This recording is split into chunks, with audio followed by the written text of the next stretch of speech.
Tell you what, I'll start off with a salute, or will I? A second salute. You know what? You've been good this week. You get the double salute. Why not? Welcome to the show. My name is Chris. Very silly intro, I know. This is the weekly spin rack where we're going to talk about comic book news. We're going to have comic book reviews. We're going to have comic book interview. Can't do that plural.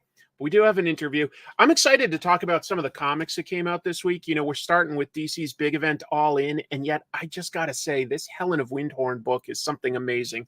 Those are just some of the books we'll be talking about today. Some huge news. Rob Liefeld returning to Youngblood. Apparently so. That's interesting. But I want to kick things off by welcoming a guest.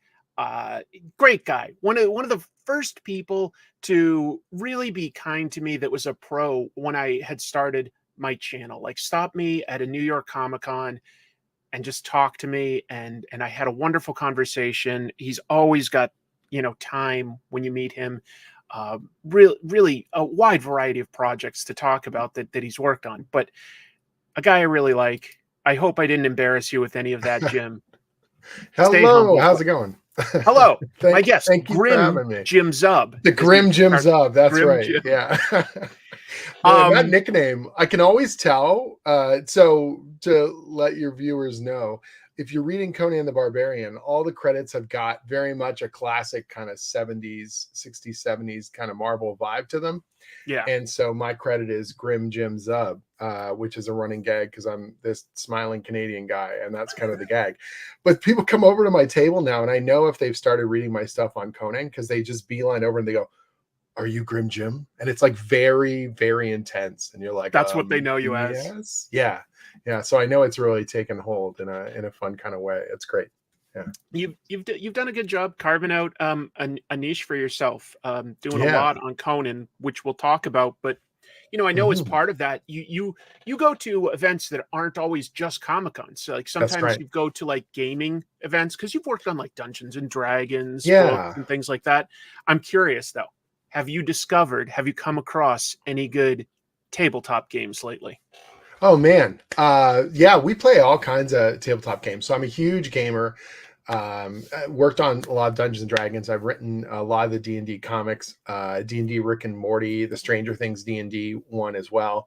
I also do a lot of gaming shows. I'm at Gen Con pretty much every year. I do all sorts of different ones. I'm heading to a show, actually, instead of New York Comic Con, I'm going to be at a show called Game Hole that's in Wisconsin, which is near where D&D started. So a lot of luminaries of the industry are going to be there. It's going to be a ton of fun. I'm running some first edition D&D games there, which is going to be a lot of fun. But I game up a storm. So like last weekend, I was at my brother's place and we had a huge gaming day. He had a bunch of his friends over. So we were playing stuff like... there's this it's an older game, but I really enjoy it. It's called Kill Dr. Lucky. Have you ever heard of it? Nope. So that's why I asked you about this stuff. Yeah, I trust your opinions. It's Clue in reverse. So you're the guys trying to kill the guy because you hate him, and you're trying to kill the person at the manor house, but do it in a way where no one else sees you do it. So you have the weapon and you're in the room. So it's like this reverse Clue. You're trying to find a secret spot to knock the guy off while he tours around the house, entertaining all his guests. And it's fun. It's ridiculous. Even if you lose, you have a lot of fun doing it. It's a really sharp game. There's another one we've been playing called Cthulhu Death May Die. And it's a co-op game very much in the, Lovecraftian kind of fighting eldritch evil sort of stuff. It's really well put together. There's this company called Oink Games. I don't know if you've ever heard of them. They're a Japanese game company. What I love about them is that all of their games have this really tiny form factor. I wish I had one here. Like the games are like maybe put 2 decks of cards together, 2 packs of classic cards, and that would be the size of one of their board games. And so what's great about them is they're beautifully designed. They're really elegant. I can throw a couple of those in my luggage whenever we're traveling. And like one of them's called Insider. It's a party game for like 10 people, and it fits in a little box the size of 2 card packs. They've got another one called Fake Artist Goes to New York, which is like Pictionary, but it's the size of little 2 card packs. It's amazing. Dude, you're plugged in. Yeah, they're amazing games. Yeah, I have a pretty disgustingly large board game collection. It's good. It's good. I Yeah. kind of was a little aware of that, so I just thought I'd ask, Yeah. and maybe some No of us worries. here in the chat found a new game to try out. Oh, sweet. Yeah, I love recommending stuff, and I love teaching people new games or RPGs and stuff. It's always a good time. Well, you have that famous TED Talk where you talk about how gaming introduced you to your now wife. So yeah, I know that Yeah, gaming is it's important true. to you. That's right. Yeah, I literally did a TED Talk about D&D and how it made me a writer Very and cool. made me a creative person. Yeah, absolutely. I wanted to congratulate you. Not that long ago, but not this week, but fairly Right. recently. The news came out that you'd signed a new extension with Titan Comics to Yes. continue doing Conan for quite a while. Yeah, so we relaunched Conan last summer. Like we did a free comic book day issue, the Conan #0 kind of prelude issue, and that built up a lot of hype. And then we launched at San Diego last year. And Mhm. the original plan was, I mean, I had a long-term plan, but they gave me 12 issues to try and sort of, win the old fan base back and bring in new readers. And Yeah. it's been huge. It's been amazing. And so we negotiated a long-term contract. And yeah, I was excited to announce at San Diego this year I'm going to be on Conan for at least 3 more years. So I've got a really cool long-term plan. I'll be doing the monthly book all the way through basically like issue 50, Yeah. which is crazy. So like issue 15 came out like 2 weeks ago, and I'm already writing like issue 24, 25 for next summer. Okay. Yeah, You're which that is far awesome. ahead. Yeah, it's nice. It's Wow. nice. It feels good. Yeah. And then did you see the signing bonus that I got? No. No? Okay, well, good news. I What'd can you get show as a you. bonus? So I got this. Hey! So that is an Atlantean sword. It's like a movie quality replica of the Atlantean sword from the Conan movie. And That's it fun. weighs 15 pounds. It's what's called a full tang sword. So if you sharpen this thing, you could kill someone. You can't take this to the Comic-Con because No. it's an actual weapon. They will not get through prop check. Let's put it that way. So That yeah, is it's a fantastic, beauty. dude. That is a great that's so nice that they appreciate you like that. Yeah, it was really wonderful. It's sort of I wish that everyone who wrote Captain America gets a shield or whatever, but in this Right. case, You get an yeah, honorary that should be the batarang way if it you works. work on That's right. Batman. But yeah, it's pretty sweet. So That is great. I'm really proud to be working on the book. People are really enjoying it, and we're having an absolute blast putting it together. That's for sure. And I mean, I haven't really looked at the numbers, but I have to imagine that Titan must be fairly happy because it's not just Conan the Barbarian anymore. Right. You've also got there's the Savage Sword of Conan anthology title that they have we coming brought out. back the classic old school magazine, so it's in the oversized format in black and white, just like it used to be in the 70s and 80s. So what's interesting is it's not your typical kind of licensing deal. So although Titan publishes it, I actually work directly for what's called Heroic Signatures. So you'll see their logo on the cover as well. Right. And They're the people that manage the rights, right? That's right. And so I work directly for them. So my boss is the person who runs all the Conan and the Robert E. Howard character library. My editor is like, in the same next door to his office. And so when we all chat, it's just really frictionless. It's wonderful. We get to be really creative and brainstorm long-term stuff. And so, when you're working on a license, normally you're going through an editor and then they're bouncing it off the rights holders and then they're sending notes and then everything gets filtered. And that's the way I've been used to working on, D&D or Rick and Morty or Star Wars stuff or just about anything. And now it's got just a lot of experience there. Yeah. I think this is cool. Here's the plan. And they're like, looks good. And that's it. Those are the people I need to, impress upon. And so thankfully it's going really good. And then just to tag on to that, Conan Battle of the Blackstone, basically a third book. That's right. It's a mini series on that one for us. Yeah. So that's like an event book that we're doing this fall. So it goes from September to December. And it involves using other characters from the Robert E. Howard kind of character library. And so you've got like Solomon Kane, you have Dark Agnes, this character called El Borak. He's like a adventurer, kind of explorer. These two eldritch archaeologist guys called Kierwin and Conrad, who most people don't know about, but I'm hoping we'll really dig them once they see them here. There's all kinds of really That's cool fun. characters. We're trying to make this big like pulp crossover. It's a lot of fun. Has it been a good response from what you can see? It's been great. It's been great. We That's did so a nice, tie-in dude. issue of Savage Sword where each character kind of got their own little short story in black and white to get people hyped and to teach them who these characters were. And now the miniseries is doing awesome. So issue 2 just came out last week. I'm done. Like the whole miniseries is finished and sent off to press. So it's it feels good. It feels good to have people reacting and being surprised as we have each kind of revelation. I cannot wait for people to read issue 4 because a lot of cool stuff pays off. Things that we've been sort of teasing and building up since really since the start of the entire Conan launch. So right from the very beginning. So it's going to be really cool to get people's responses. You've there. had some great artists too. Just want to like. Oh, shout that's that the out. thing. Like starting with like Rob Delator, that was just like what a kickoff that was. Unbelievable. The artists make such obviously a huge impact on the book, right? So Doug Braithwaite and Rob Delator are both absolutely brilliant. Jonas Scharf, who's drawing the Blackstone book, he's phenomenal. Our colorists have been all amazing. The lettering's being done by Comicraft, Tyler Smith and Richard Starking. So it's like, I feel like we've just got such cool wind at our backs and everyone is putting their hearts into it. I feel like we're in this, the joy. We're in a period where it feels like, when we were growing up, if a book was licensed, it was hit and miss because you ended up with some good books if the people behind it were passionate. Like Larry Hama was passionate about Transformers, and so it was good. And I don't want to throw anything under the bus, but there were plenty of licensed books that were seen as like they didn't hire the top tier talent all the time. Sure. But it feels like Titan and Heroic have definitely opened the purse strings to get some great artists to work with. Yeah, I think this is the thing.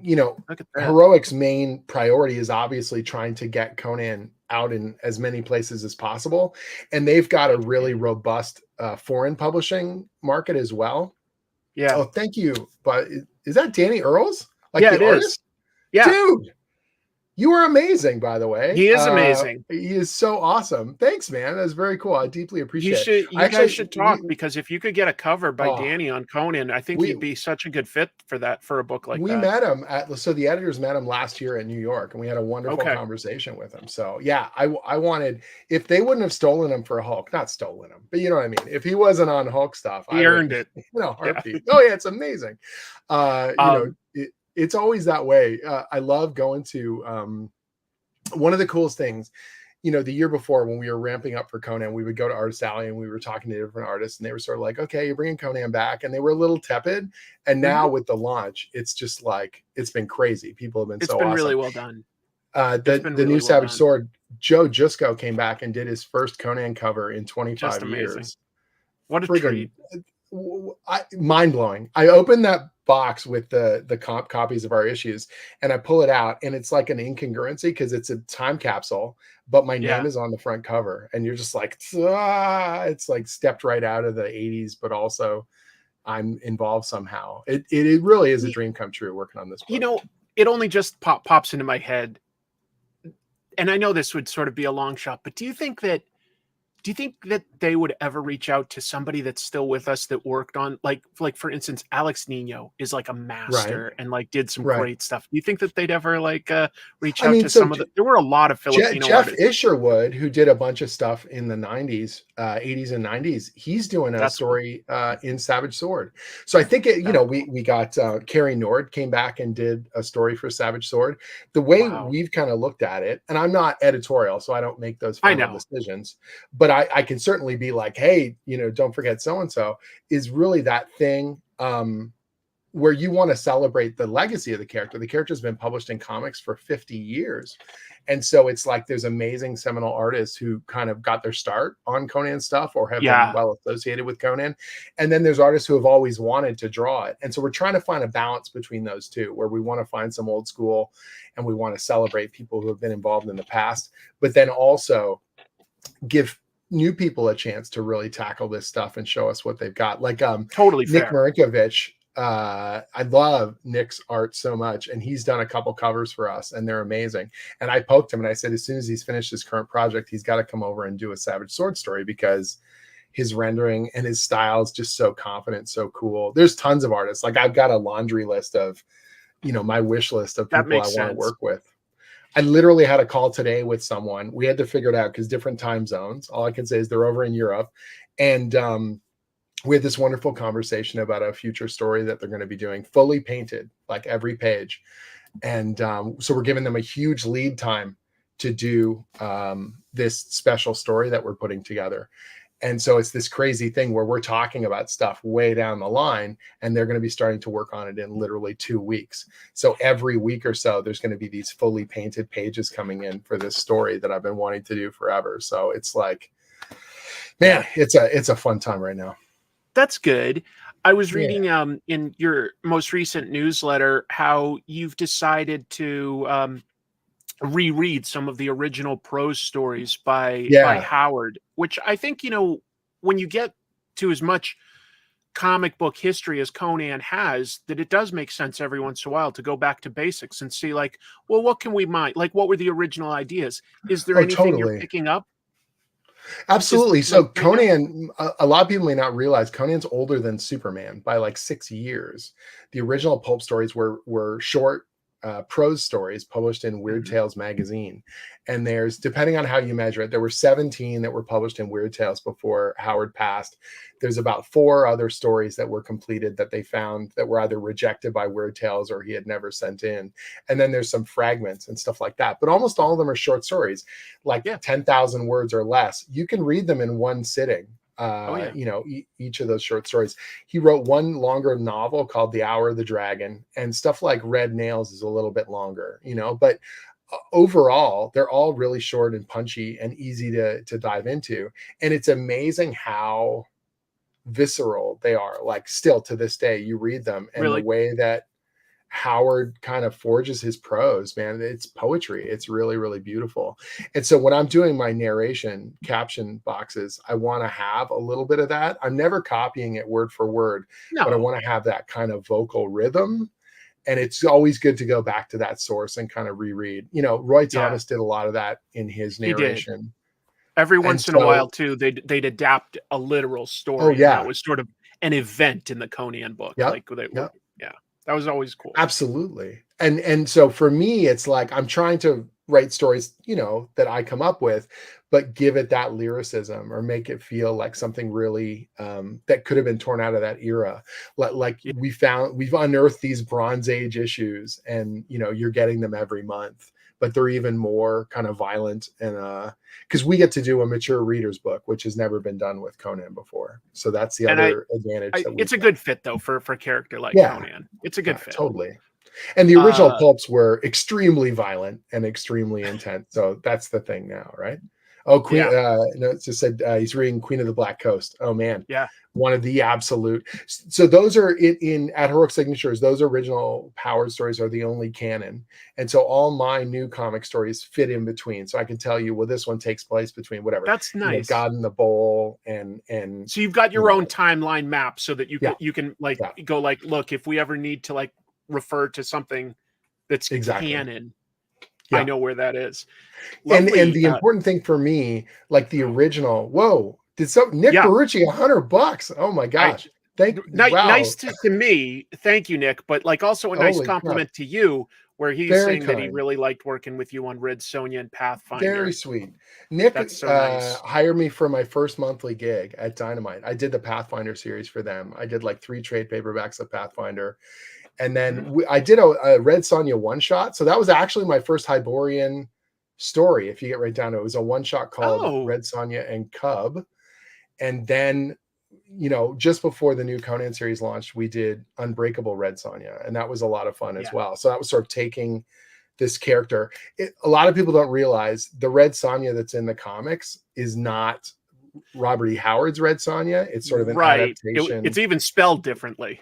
It is spelled different than the one that Robert E. Howard had. So the one in the Hyborian Age is inspired by sort of two different characters from the Howard canon, but it still meant something to me to be able to work on the character, especially on the 50th anniversary, and bust out something really, really cool. That is Yeah, pretty it was cool. a That is blast. pretty cool.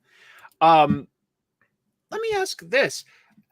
You know, Conan is, it's not like exactly a period piece, but it isn't like set in Right. our world, in the modern day and No, stuff. it's sort of this mythical prehistory they call the Hyborian Age. Yeah. The Hyborian Age. And so Mhm. when you write that, I've got sort of two pieces to this question. You can sort Sure. of talk about whichever aspect, but one is, you know, what do you do to try to sort of make Conan relevant and relatable?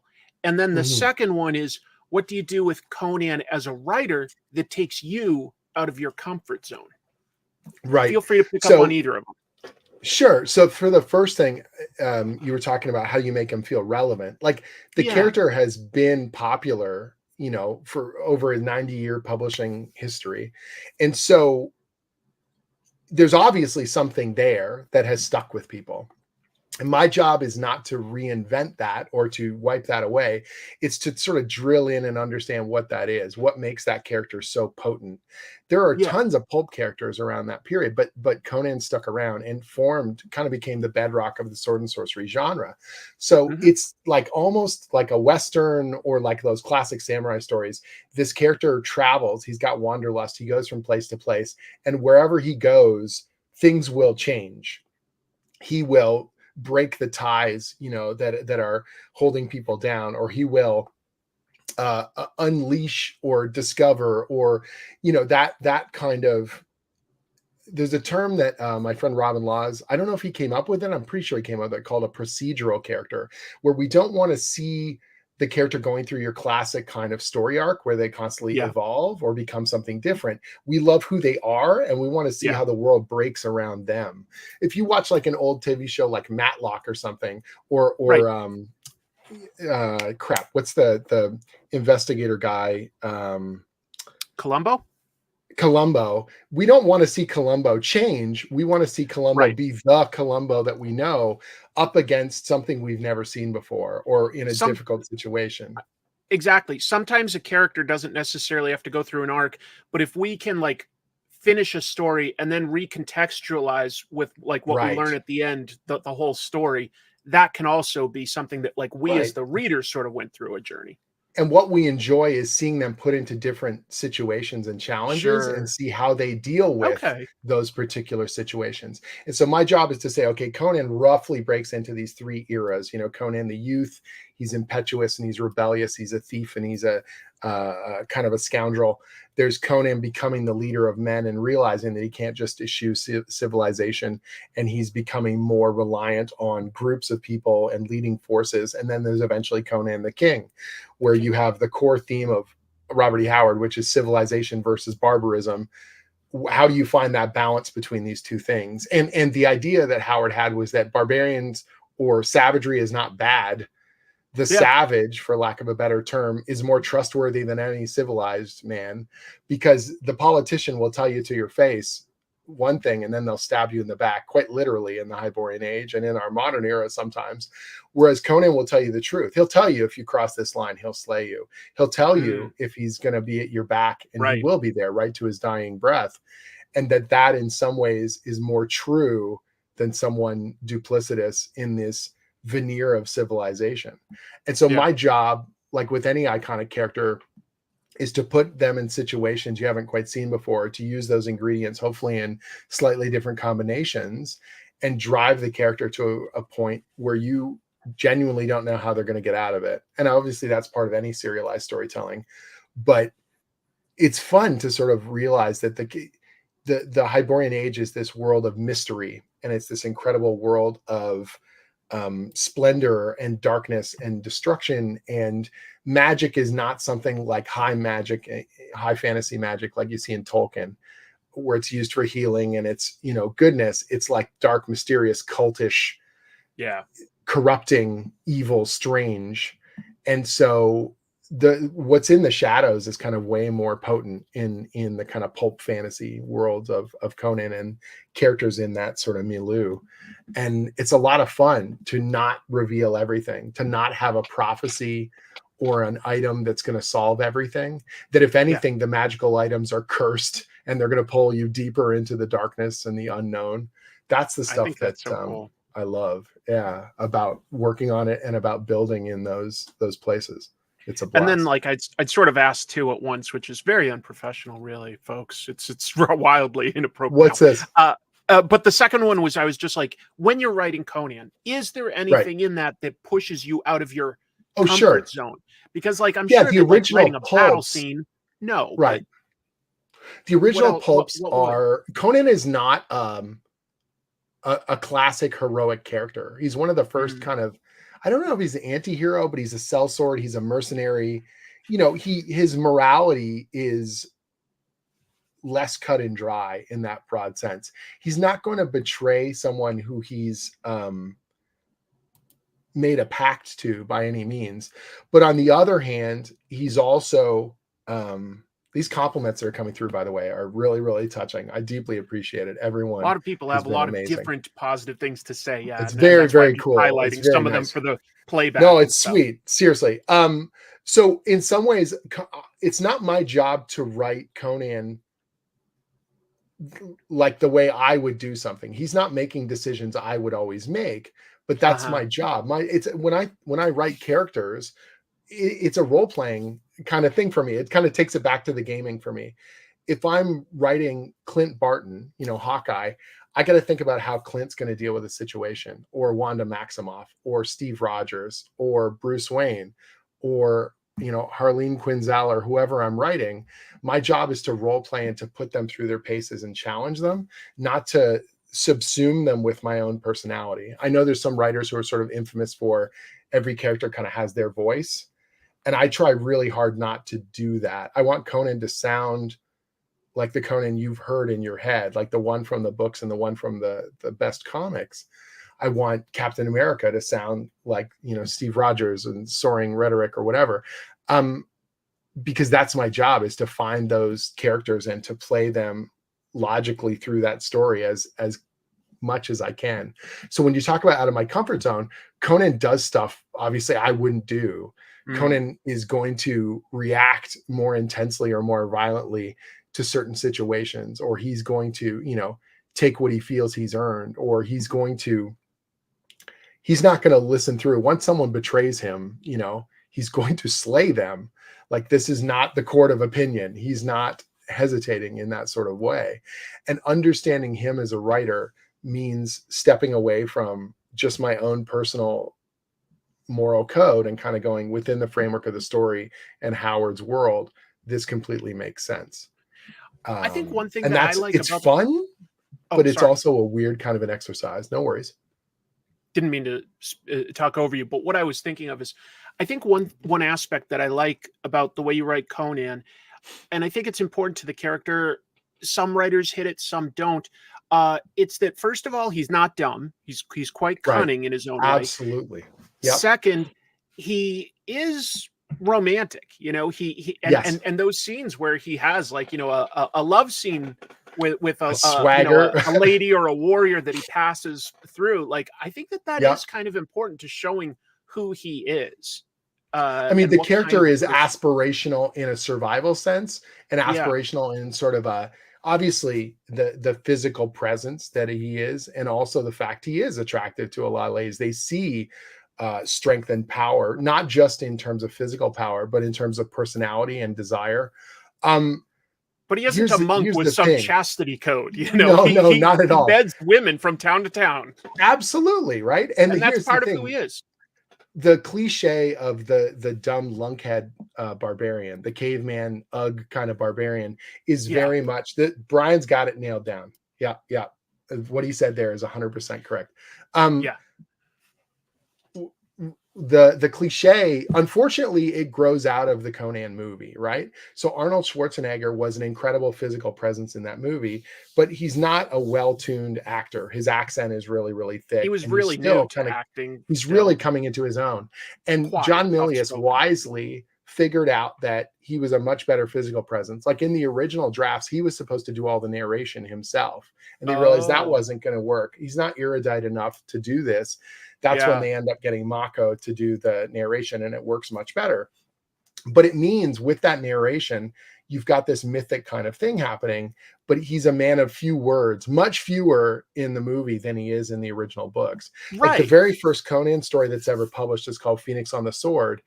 The very first scene with Conan is not him in a battle, would you believe? It's him sitting at a desk in a library, filling in the map of the world with areas that the scholars didn't know about because they've never traveled there, and he has. That's interesting. And he speaks multiple languages. He's engaged dozens of different cultures. He's led different, men in different armies. That's the character that is true to Howard's original writing. And it's the one that I try to introduce people to through the stories. Like, I'm not going to, if someone comes to me and they ask me, what is the Riddle of Steel? And that's an original creation from John Milius in the 82 movie. I laugh. It's great, man. The pop culture references for this character. That's amazing. That's a way in for me to introduce you to the stories. We're going to have violent action. We're going to have badass creatures and magic and beautiful ladies. And if you keep reading, you might just realize this character is deeper and more emotional and more intense and has more guile than you ever realized. And that's sort of my job, is to pull you in, whether your reference point is the Conan the Adventurer cartoon, or the Exiles video game, or the amazing board game from Monolith, whether it's you just know the cliche because you've seen, 100 stereotypical barbarians echoed through 100 different bits of pop culture. As long as if I can go out on the street and say the word barbarian and someone says Conan at me, not at a Comic-Con, but just in anywhere, that tells you the kind of depth and penetration that the character has in the public psyche. And so I can use that to my advantage to then tell you these stories are cool and exciting and wonderful. You don't have to worry about continuity. Everywhere Conan goes, something exciting and amazing is going to happen. And the longer you read, the more you appreciate all these different places and different eras of the character and all this cool stuff. But that you don't need to know that to start. That's what makes me happy, is you can just dive into any story and read them and enjoy them. That's really cool. Yeah. Let me give you one more kudo, applauded before we sort of wrap things up. Don't worry. Your first Thunderbolts run is getting compiled into a trade paperback. Surprise, surprise. Yeah, big honkin' omnibus. It's nice. So they've been available in trade paperback before. My first regular Marvel gig was Thunderbolts back 2016, 2017. And they're doing an omnibus called Thunderbolts Winter Soldiers. It's going to come out, I think, a couple months before the new movie. So that'll be nice. It'll be nice to have that in that format. Those issues mean so much to me because that was my first regular work at Marvel, and I was really learning how things worked. Alana Smith, she's the editor on Captain America and a bunch of other titles. She was just getting her start. And so that was the title where she transitioned from an assistant editor to a full-blown editor at Marvel. I got to work with Tom Brevoort for the first time, and he taught me a ton about the Marvel Universe and, working on the superhero stuff and really building out stories and really transformed my career because I got to work on Avengers during Infinity War and Endgame. I got to work with so many different people. I got to work on Champions. A ton of different Marvel titles. And so, Thunderbolts kind of represents a really cool era in my career. I mean, I know that they never tell the writer, but I think all of us have to wonder hey, that's interesting to release it so close to, the movie. It makes us wonder, will they take anything from your run? So if people are curious about that before the movie comes out, maybe you want to pick up the omnibus of Jim's Thunderbolts run. And we'll see if they give you the $5,000 stipend to fly yourself to the red carpet. Then we'll know. We'll see. Yeah, then we'll know there's something real. I got a special thanks in there or whatever. Yeah, they don't tell anybody. Sometimes it can be really, really weird. You see a trailer comes out or something with characters or material from someone's run, and the first time they see it is the same time as everyone else. I think we saw that very recently with the Venom 3, and all of a sudden Donny Cates and Ryan Stegman were both Null's in this. Who knew? All right. It's crazy, Cool, right? I I mean, that's guess. the nature of kind of pop culture. Yeah, sometimes you hear little bits. So I knew they Yeah, were doing an omnibus of the 12 issues. They did that's tell good. me about that ahead of time. But that's all I knew. Oh, okay, they're collecting it. Well, hopefully that means something, in the grand scheme of things. I've created some characters from the Marvel universe, and you sort of wonder in the back of your mind, oh, I wonder if they'll appear someday. But you can't worry about that stuff when you're working on it. You're just trying to make the No, best damn not when you're stories you working can. on it, but it would be No. it's nice to be acknowledged and maybe get some Sure. attention for something that you've done. Geez, coming up on almost 10 years, and Oh it's cool God, to see please it don't at remind least. me. Yeah, Oh, yeah. all right. You should be proud of it, though. It's good. Um, It's good. It's all good stuff. Anything else we should keep our eyes open for from you, Jim, aside from the Conan books right now? Right. So as always, I'm doing work on Dungeons and Dragons. The D&D comics have moved over to Dark Horse, but Right. my wife and I do a series of books called the Dungeons and Dragons Young Adventurers Guides. And so I love they that. were originally supposed to be just 3 books, and now we're working on like book 9. So they're these books for younger readers or new people who've never gotten into role-playing games before, always wanted to play D&D. They kind of outline all your major choices and give you a sense of how narrative works in an RPG.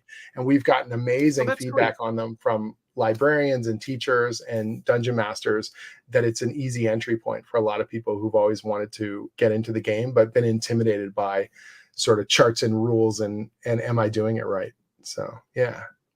Very cool. Very cool. Yes. So, and I know it's for young adult readers, but what's the title Mhm. again for those? They're called the Dungeons and Dragons Young Adventurers Guides. So Young Adventures Guide. yeah, Very cool. all the stuff you can find on my website, which is jimzub.com, jimzub.com. And I've got tutorials about how to write comic books. I've got if you click on the buy page, there's links to every single book I've written. And Good. obviously lots of stuff about the new Conan series if people want to check it out. I'll put a link to your website in the description when I wrap up the episode.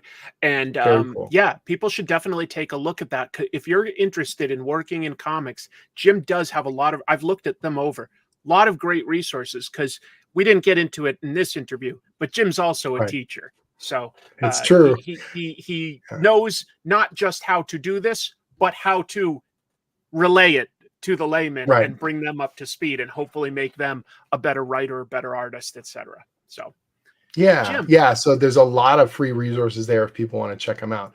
Thank you for asking me to be aboard. I saw that the thumbnail image you put together from that, by the way, is from a movie called The Barbarians. The Barbarian Brothers. Kind of terrible, but kind of corny. There was after Conan the Barbarian came out in 82, there were a horde of these sword and sorcery movies. Some of them pretty good, like your Beastmaster or The Sword and the Sorcerer. They're corny, but kind of playing. And then other ones are just, well, there's something. They're good for a cheesy movie night with friends. That's what they are. Absolutely agree. Hey, I know you're also off on a fairly big travel bit in England. Yeah. So I just wish you a great journey. I hope that you have a Thank great you. time, like promoting your books over there in England. It sounds exciting. It sounds like a lot of fun. I hope you have a great time. Thank you. I'm going to be at MCM Expo London. First time I've been there, and God, it must be like 12, 13 years. So I'm really excited to be back in London. I'm going to be doing a store signing in Nottingham and then another one in Newcastle. And then it hasn't been put up on the website yet, but I think like tomorrow we're going to announce I'm doing a signing in Edinburgh in Scotland. So You'll get up to Scotland. Very cool. Just for a few days. It's going to be a lot of fun. I know that I usually have a few viewers that are regulars from Scotland. So if there's anyone in England or Scotland, you've got your heads up. Jim, check out his website and his social media. Maybe you can see him at a signing. That would be amazing. And Doug Braithwaite, the artist on Conan, is going to be at a couple of those signings as well. And we have not hung out in person before since the book launch. So I'm so pumped to tip a pint with him and celebrate the Hyborian Age. That's awesome. That's awesome. Have a great time. Thank you so much for your time. We all appreciate it, Jim. Thank you. Take care of yourself. Soon. All right. Well, folks, I hope that was fun for you. It was definitely fun for me. I just find Jim very easy to talk to in person and even on this. I know, like, I'm trying to like move it forward faster than I might in person, but Jim's great. Super talented. Super, super talented. Let's get into the news and we'll go from there. Let me just adjust a couple things because there's a lot of really interesting news this week. I think we're going to have a good time. And first, we'll get to see the thumbnail that Jim was talking about. I don't know what he's talking about, that being from the movie Barbarians. No, this is a photo of Jim and I when we were working out in the woods. You know, that's a normal Wednesday for us. All right. Let's see. So I guess I'm starting off with, let me just double check one thing real quick, actually. No, I'll just keep going. All right. So yeah, a YouTuber is making their own comic. I'd rather have comic book artists and creators go to YouTube, but it's also kind of nice when a big YouTuber brings some attention on comics. So this is about MrBallen. And if you don't know, this guy, I don't watch his channel, I have to admit, but I saw he's got over 9 million subscribers. So kind of a big deal. 9 million subscribers, that means every video is going over 1 million views. He covers strange, allegedly true stories of the paranormal, things like that, scary stories. And he's adapting some of those stories that he's covered into this comic book anthology. Yeah, I don't know, man. I'm just telling you, I didn't know before either. Sort of like Moist Critical. Yeah, sort of like him in terms of size. The art is by Andrea Muti, and it's co-written with Robert Venditti. I know he's done Exo Manowar. I read some of that by him. Haven't read a lot other. I think he's also written some novels, though. So that's a good person to have on board if you're going to adapt some of your writing style into comics for the first time. And then it's pretty big, 208 pages. It's by 10 Speed Graphics. They're an imprint of Penguin Random House, and it's out now. So if you were interested in sort of scary paranormal stories, it's spooky season. I was like, sure, I'll take a punt and mention this new book that just came out. Venditti, he might have. That sounds right. I definitely didn't read it at that era, but you're probably right. Yeah, there's some preview pages if you were curious. This is on places like, for instance, Amazon, and they've got preview pages. The art is really nice. I liked his work on Maniac of New York. We did an interview on this show at one point with Elliot Kalin, who does the Hercules book at Dynamite Comics. Also does a great podcast called We Hate Movies. And he did a great sort of twist on the slasher movie villain with Maniac of New York, and Muddy did some great, or Moody, I don't know how to pronounce it. Great artist. Yeah, okay, a couple people know that. That's nice. He's got a podcast with Rodney Barnes. I didn't realize that. Okay, so he does like comics then, if he knows Rodney Barnes. Thank you. Thanks, Danny. That's really good to know. Audible has an audiobook version. There's a lot out there. Rob Liefeld, this came out today. He's returning to Youngblood. And you're like, returning? If you don't know this story, I'm gonna give you some behind the scenes details about this. But the Hollywood Reporter today had the exclusive that Liefeld's returning to Youngblood for a new title. It's going to be published by Image Comics, or through Image Comics. Rob is no longer an Image partner, but he does still get a lot of his books published there. And I'll be honest, a lot of that is thanks to Robert Kirkman, who, sort of like Liefeld had left and done his own thing. But Kirkman has sort of brought him back into the fold to at least get to publish through Image, a company that Liefeld, of course, was instrumental in founding. But this is the first time that Liefeld will work on his own characters that he created. It's been 7 years. He's working with Scott Mitchell Rosenberg. Talked about him in my episode about Eclipse Comics. He oversees the rights holder of Youngblood, Rip Media.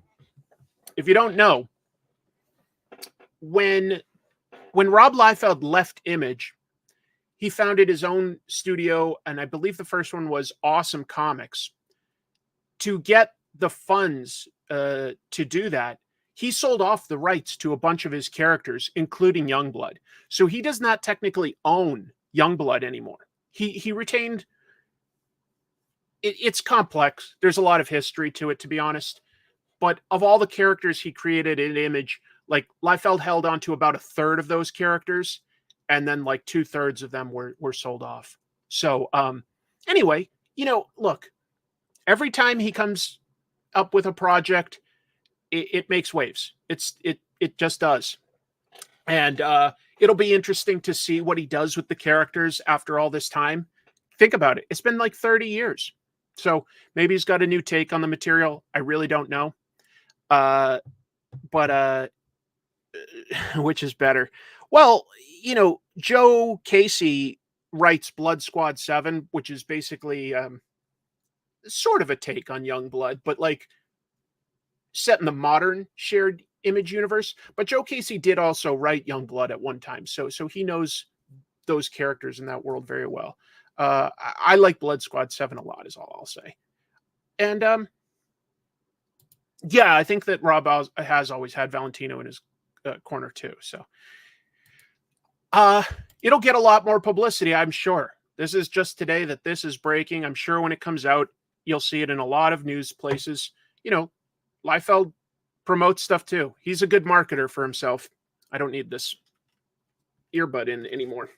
But I wonder how many issues it will go, to be honest, especially where he doesn't own the rights. I hope it goes well. I do. I wish on a personal level that Liefeld continued to challenge himself as an artist and evolve. And I don't always see that, but I respect a lot of what he's accomplished. He's created a lot of important and lasting ideas, or co-created, depending on what we're talking about. And things like Image Comics and Deadpool and Cable, they're going to outlast all of us, I think, so kudos to that. Kudos. The ultimate version of the Guardians of the Galaxy has been revealed in some measure, and there's one piece of it that was really fun. This is the cover art for the Ultimates number 8, and it shows at least some of the Guardians of the Galaxy from the new Ultimate Universe. We've got Star-Lord, Cosmo. We've had them in the past. We've got a version of Captain Marvel that appears to be Kree, if I had to guess. And then a character called the Ultimate Nullifier. Well, that's different. In the regular Marvel universe, that's some sort of technological device that even Galactus fears. But they're calling that a character. Don't know what that means. And the team is said in this issue to come back in time and space to rescue their teammate America Chavez. And they apparently know secrets about their universe that we have not been made privy to. Could be interesting. Yeah, the over-under, I would say the number should be 4. We'll see if he does less or more than 4. I would guess at least 3 issues, but we'll see. Could be an android. Yeah, could be something like that. Yeah, it'll be interesting. Cosmo is such a nice design, and I liked the take on it that they had in that third Guardians of the Galaxy movie. Star-Lord is in the back. Are you saying that the Ultimate Nullifier is the one in the front and that's Star-Lord in the back? I don't think so, because this guy's got like the 2 blasters, which is something that like Star-Lord has always had, but I don't know for a fact anything. I don't remember the original Ultimate Universe having a Guardians of the Galaxy. They did have Galactus at one point, but I don't remember any sort of Guardians of the Galaxy. Dude, Ultimates has honestly been a really fun title. I just want to put that out there. Nullifier appeared in Marvel comic. He had the white hair and tats. Huh. Well, I don't know what to expect then, but we'll see. There we go. My catchphrase that I inadvertently throw in all the time. Moving on. Has the MCU Casts Nova? Spoiler, probably not. But here's what I'm going to say about it. So, Marvel Studios, first of all, has not announced anything. So, take all of this with a grain of salt. I'm just having fun talking about something. But there is a page called productionlist.com. And that's an industry page that's supposed to keep things up to date with all the TV shows and films that are in pre-production, with a list of the people working on it and the people that are cast. A little bit like IMDb, but like more talking about stuff that's upcoming. As to how accurate it always is, I don't know. But it does list a page for Nova, and there's some news. So according to the page, Cobra Kai and Blue Beetle star Xolo Maridueña has been cast as Sam Alexander, and actor Tanner Gilman has been cast as Richard Rider. And they do list Glenn Close and John C. Reilly as appearing. They were, of course, in the first Guardians of the Galaxy movie as Nova Prime and what was his name? Ray or Day? Day. Dhey. I can't remember the name of the character. A special Nova from the comics. We'll see. Let's see. The new Comic Tropes vid is hilarious and awesome, and the brief cameo by Neil Breen makes it fine art. Arigato gozaimasu. That was fun to include. Just showing Neil getting confused by all the different comics. Thank you. Yeah. Peter Serafinowicz should be in more things. What a voice that guy has. He's played everything from the voice of Darth Maul to the live action Tick. He's a really funny, if you've ever seen him. He had a nice little arc on the sitcom Parks and Rec. He's a funny guy. He's really cool. So I don't know if I believe in this casting or not, to be honest. So like I say, treat this as a rumor. It lists that the filming start date is going to be January 2025 with writer Sabir Pirzada, who did write on Ms. Marvel, both the comics and the show. If that's true, I think that like this casting would be awesome. I'd love a Nova show. I'd love Nova to be in the MCU personally. I think Nova's a fantastic, underrated Marvel character, not used enough. His solo title in the 70s was a blast, and I grew up reading him in New Warriors. More recently, you know, he tends to be in like the Cosmic Guardians of the Galaxy stuff, or there's Sam Alexander is like on Champions, but I think it's a great character and really cool powers and stuff.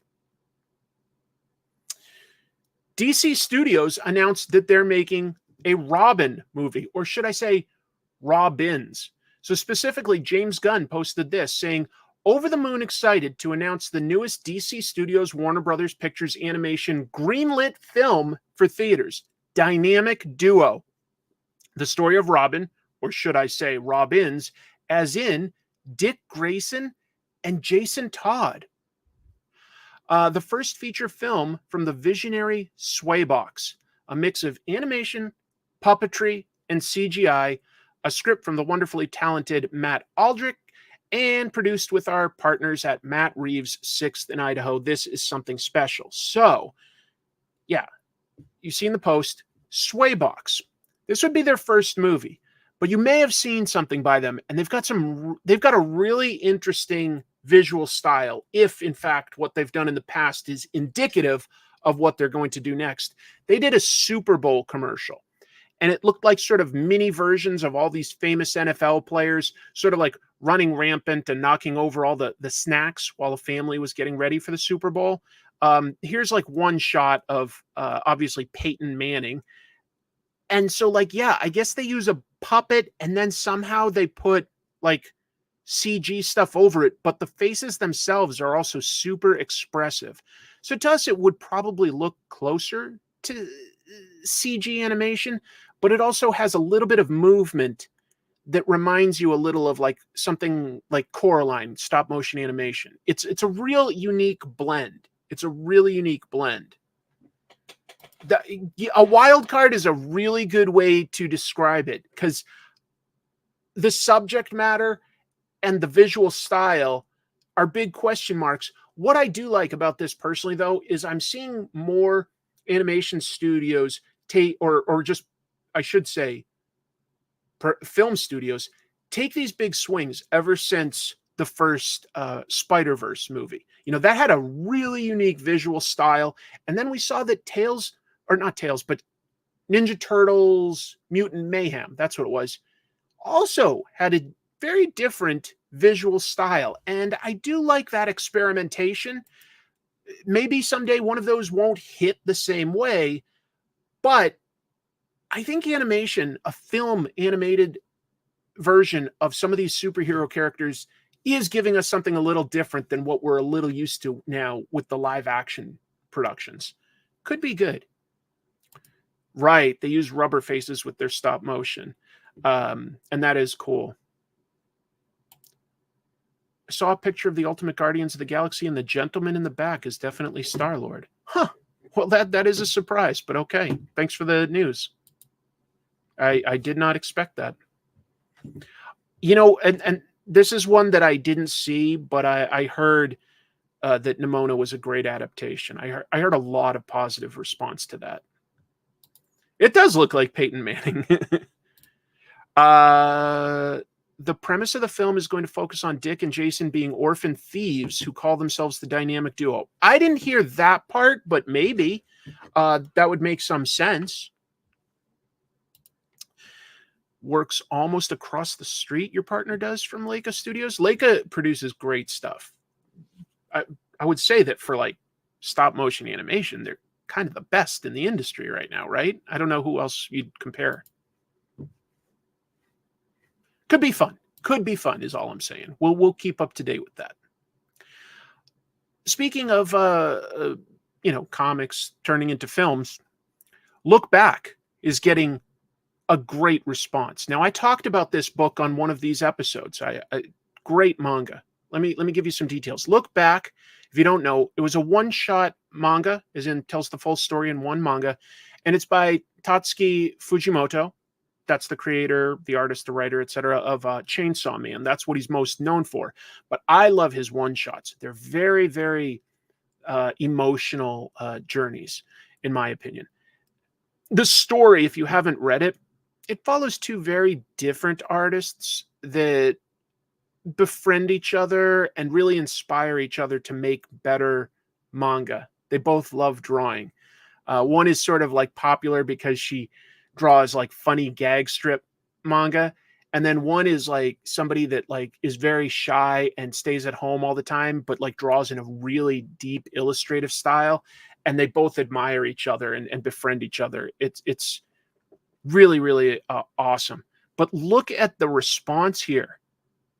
The film version of it came out, 13 reviews, 100% of them are positive, over 250 ratings by viewers, 99% positive. Those are really big numbers. Now, sometimes I look at Rotten Tomatoes and I'm like, okay, 60% positive doesn't mean that it's, like a C+ movie. It means that 60% of people that saw it had mostly positive things to say. So when it's in the middle there, it's hard to say if something's good or bad. But when something's really, really, really low or really, really, really high, that generally implies something that you can trust a little bit more. Fujimoto has just some really great ideas. Just some really, really cool. I know. And then this week, we sort of have an example of both critics and audiences agreeing on two things. One, that Joker 2, nobody liked. And the other, Look Back, everybody liked. I just thought I'd put it out there. If you were looking to take a chance on something because you haven't read it, pretty solid reviews. And if you haven't, I at least recommend picking up that manga. Beautiful story. I really loved it. Great art, great story. Oh, that's awesome. Thanks for jumping back on to say something like that, Jim. We really appreciate it, everything you shared, and continued success. Oh, we got a pun in the house. Joker folie à peu. I saw it and I didn't expect to love it or maybe even like it, but I thought Joker 2 was pretty boring. I'll just leave it at that. I thought it was boring. I've seen one or two people say that they liked it, and I've heard their argument, and I was like, okay, if that worked for you, I can understand one or two of these arguments of why it worked for them. It didn't work for me. And I'll tell you that it didn't work for most of the audience that I was in. I would say that the theater started at something like 90% capacity. Not every seat was full. It was pretty full. By the time the movie was finally over, maybe 65% full. There were a lot of people that left. And it's been a while since I've seen more than like one person leave a movie. A lot of people left. That was my experience. Not scientific. All right, moving on. This is local news for me, but I think it's cool. A comic shop is offering free comics depending on some AEW results. This image down here is the post from Destiny City Comics, but I'll recap it. Tacoma, Washington comic shop Destiny City Comics posted that if Washington local Bryan Danielson retains his championship, that's a pay-per-view event happening this coming weekend at the Tacoma Dome. If he retains his championship this coming weekend, visitors to the store will get a free comic book. What free comic book? I don't know, but it's free, so that's kind of cool. The owner, Ethan HD, he's a pro wrestler here. So he spends his time between running a comic shop that he says is, Black and LGBTQ friendly, but they carry everything. They do a lot of like mailing comics out. It's a nice organization, nice shop, I should call it. And he also wrestles. He's a big guy, but he does some top rope stuff. He does some cool stuff. I would say, at least respects Danielson. AEW has like 3 prominent Washington state local wrestlers, and Bryan Danielson, Swerve Strickland has also been a champion recently, and I'm forgetting the third guy. He uses face paint and carries a skateboard around. I forget. I've been to the shop, but not lately. I should visit them and explore. It's a smaller store, but they make good use of their space. Darby Allin. Thank you. Yep, Darby Allin. So those are 3 prominent local wrestlers that always get like big pops when they wrestle local. So there's a good chance that Bryan Danielson will retain, fighting for the title here, in his home turf. We'll see. Yeah, it's a hardcore Pride shirt. He makes no bones about like what he supports. He's a pretty cool guy. I never heard about that. Image Comics artist Andy Ballinger is also a pro wrestler. That's fun. The last thing I'll do that just sort of ties in a little bit is just this image up here. This past week on the AEW show, see this here? This was actually a live ad for DC All In. So if you were watching AEW, you just saw a quick banner ad for DC's latest comic. It just shows that they're realizing that there's a lot of crossover in that audience. And so they're advertising on each other's programs and stuff. Because there's some DC comics that also advertise for AEW. Darby is a Seattle kid. Brian is from Aberdeen, and Swerve Strickland is from Tacoma. Washington has been repping huge in wrestling lately. Yeah, it's really cool. Okay, we've got a prediction here from Contemporary Comics. Anyway, I just thought that was fun. Hey, if so and so wins, you get a free comic. You know, Domino's does stuff like that. Hey, your local football team wins, you get like, you know, a dollar off for every touchdown or something like that. But this is more the stuff that we like. You wanted to bring my attention to a comic shop called Dead World in New York. They are hit with some hard times and have a GoFundMe. Oh, interesting. I have to admit, I've been to a lot of different stores in New York. I've never heard of Dead World. Sorry that they're dealing with trouble. Oh, it's called Desert Island. So it got auto-corrected? Okay, the comic shop is called Desert Island? Okay. Thanks for the correction. Moving forward, the Comic Mint. They're a retailer, a comic shop. We've been talking about comic shops. Well, they're moving into publishing. We've seen a few comic shops do that over the years. NEC is the biggest one I always remember because they were the local comic book store for me, essentially, and they published The Tick. So the Comic Mint released a press release this week, and I'll just read some of that in part. They said, created by the Comic Mint owner, Stephen Finkel, TCM Press will officially launch at New York Comic Con 2024 with 3 titles and 4 exclusive covers. So what are the titles? Their first book, I've got a preview page from it. It's called Silent Night. They say that is complete and they're going to fund it on Kickstarter shortly. They also have a book called Depths of Valor about a Nazi U-boat wreck found off of the coast of Jersey. That looked sort of like a horror book, but I can't be sure.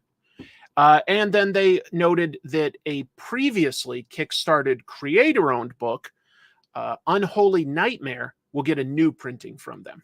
So they're dipping their toe in the water, and they'll have some of that to share with people at New York Comic Con. We'll probably get a lot of news from New York Comic Con because coming up, I've got a bunch of different rumors of stuff that will come out at New York Comic Con, but we'll know in a couple weeks. Here's a rumor. Is James Gunn working on a DC comic after all? Well, last week, I had this in the news. James Gunn responded to a post. This was on Threads, and it referenced the Bleeding Cool rumor that James Gunn would be writing a book for DC. And Gunn said, oh no, you know, if I was writing a Superman book with Jim Lee, you know, that would be great, but I'd be dead. Well, Bleeding Cool followed that up and said, okay, but the rumor they heard wasn't that he would be just the writer of something like Superman. They said that he would be co-writing a Peacemaker vigilante comic with writer Tim Seeley and artist Mitch Gerads. And if accurate, the rumor further states that it would be specifically set between seasons 1 and 2 of James Gunn's Peacemaker TV show. I'll be honest, that rumor sounds a lot more believable than just James Gunn writing a comic. Like, what if he just sort of like oversaw it or had the idea and then hands-on it was somebody like Tim Seeley scripting it, and it was related to something, you know, like this show that he oversees? I go, okay, that rumor sounds very plausible to me. We won't know probably until New York Comic Con, because if they're doing this, they'll definitely announce it, DC, at New York Comic Con, but we'll see. Yeah, and then, first of all, you're right. Mitch Gerads is awesome. But you're right. He does have a lot on his plate. So I could also just easily see this not being true too, because he's like, look, I'd love to, but I'm too busy.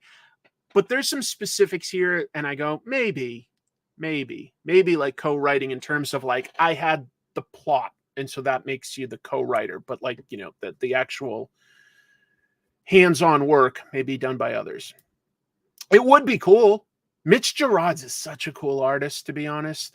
And I actually love a lot of books by Tim Seeley. So if this is true, I'd be into it. I'd probably be into it. I'd also specifically be into that version of Peacemaker and Vigilante, which, to be clear, are a little different than the versions that are in the comics, but they're pretty interesting together. that's a piece that I was thinking about too, Ciro, that it might be a way to help explain any sort of continuity adjustments, because season 1 of Peacemaker was set in the old shared DCEU, with the Batman, Superman, Dawn of Justice movies and the Flash movie and this, that, and the other. Peacemaker 2 is set in the new continuity, which we haven't seen anything yet. And so James Gunn said, look, the reason it's like the same cast and everything is like those events all still happened, but this is like the new universe. So maybe they'll put out a comic to sort of help explain the differences. We'll see. I totally agree. DC is stacked with great artists right now. Really, really good. Look, the industry in general has a lot of super talented artists, no question. But DC is really impressing me with who they've got. Right. The very end of season 1, literally, had some cameos by people that like are no longer the cast members of whatever this new version is. But what I feel like it doesn't change the story or the enjoyment. Like, it's sort of that argument, why throw the baby out with the bathwater? The Peacemaker show is good, and it has a good cast. So, okay, we've got a new continuity. It doesn't really mean that we have to throw everything out. If you can keep Viola Davis as Amanda Waller, do it.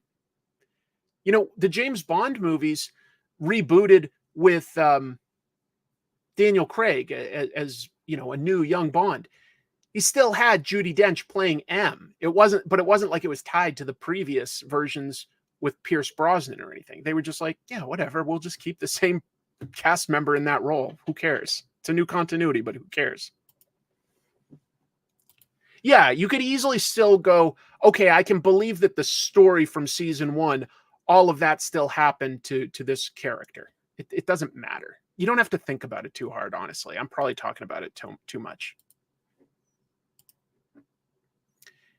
Marvel is putting out, well, not Marvel, actually. There is a book of the Marvel art of Michael Allred, but I was about to say it's put out by Marvel. It's not put out by Marvel. Let me explain.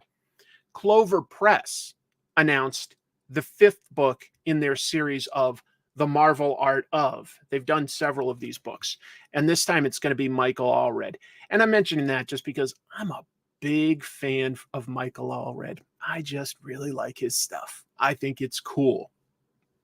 So the book's going to feature artwork from over 2 decades of his work with Marvel Comics. Obviously, that's going to prominently feature some stories from X-Statix and Silver Surfer, showing his designs, original pages. You get to sort of understand the creative process of an art with these books. I think that's cool. The book is going to be offered on Kickstarter. There's going to be tiers for both retailers as well as individuals like us. The previous, I said 3 versions, but I think it's 4, sorry. The previous 4 versions went on to get store distribution after the Kickstarter fulfillment. They would then print and stores could order through Diamond. But the first people get it through Kickstarter. It helps them gauge the interest and how many copies to print. It's a good tool these days. Previous art books from Clover Press in the series include David Mack, Alex Maleev, David Nakayama, and Russell Dauterman. And by the way, I just wanted to include this. The Dauterman book was the most successful of that series thus far. It's the most recent one, too.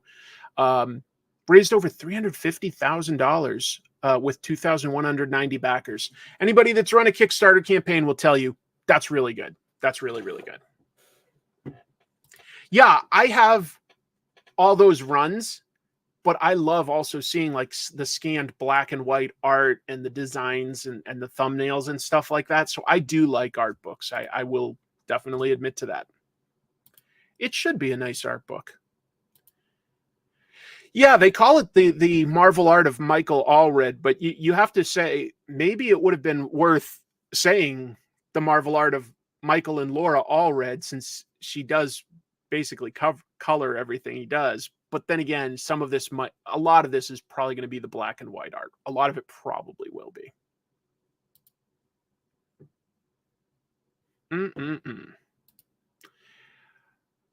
We got some pages this week from the TMNT Naruto book that's coming up. This is one of those pages. As you can see, it's sort of set in its own bit of continuity. You know, it's got black April O'Neil with like red hair, but she's a reporter. So that's sort of like a blend of different takes on the character. Anime News Network got this exclusive. They got to share 6 pages, consecutive pages of artwork from the upcoming book that's done by both IDW and Viz. The Ninja Turtles and Naruto will cross over. It's going to be a 4-issue series written by Caleb Gilner and drawn by Hendry Prasetya. I'm not super familiar with, I haven't read the book, but I've seen like Hendry's artwork before. Did a lot for Mighty Morphin Power Rangers at Boom.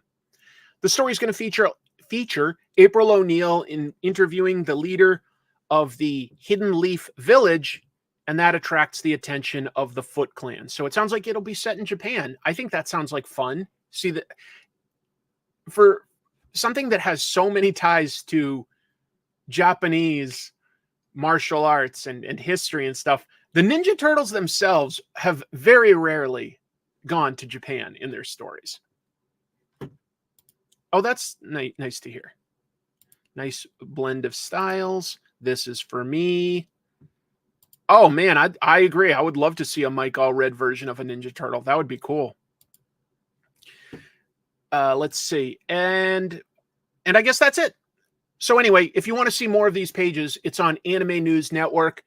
They actually break a lot of news for both, you know, anime and manga. Even though it's called Anime News Network, like, you get your latest manga news there too. It's pretty cool. It's a good source. I'm not a Naruto fan, but I'm still excited for this crossover. It works well together. It sounds like it makes sense. I'll admit, folks, Naruto's a blind spot for me. Haven't read it, haven't seen it. I know a little bit about it because I had a coworker that was super into it, and she liked sort of educating me about it, and I was happy to learn about it, but I've never experienced it. Oh, wow. Thanks for the super chat. This is Dolan, the writer of the 3 titles at TCM Press. Thank you for the shout out. They're all different and special. Hope to see you there. Yes, I saw that. Let's jump back. Yeah, this was this news, folks. I saw that. Yeah, so you're writing all 3 titles, including the one that you already successfully kickstarted, Unholy Nightmare. So congrats on getting. Sounds like it'll be a good New York Comic-Con for you. Congrats. Excited to see that. There's got to have been a comics manga crossover before. I don't know what it. Let's think about that for a minute. Has there been? I mean, there has to have been. Let me think. There's definitely been sort of anime type crossovers with things like Robotech and that. They're like they've crossed over with, like, I think Transformers. Has there been a manga? Oh, there's a good one. Thank you, Philippe Stankovic. Avengers Attack on Titan. That's a really good example. Yes, that's a really good example. Attack on Titan and Spider-Man. Boy, I mean, I can think of some sort of anime stuff, and I can think of some toy lines. I'm a little stumped right now for thinking of, you know, I can't think of, like, you know, One Piece and Justice League. I mean, there's been like Godzilla and Justice League recently. There's been, what else has there been? Ultraman and Avengers. Yeah. I have been watching Penguin, and I agree. It's good. Anyway, I can't think of anything else now. Yeah, Attack on Titan makes sense. Right. Sailor Moon and Punisher, One Piece, and Teen Titan. That actually would be fun. Freeren and Beyblade. Right. There was the Batman manga. There was also, just to be clear, there's been manga of Hulk, manga of Moon Knight, manga of Spider-Man, manga of Deadpool, manga of Joker, Superman. There's been manga of all of these things. But I can't think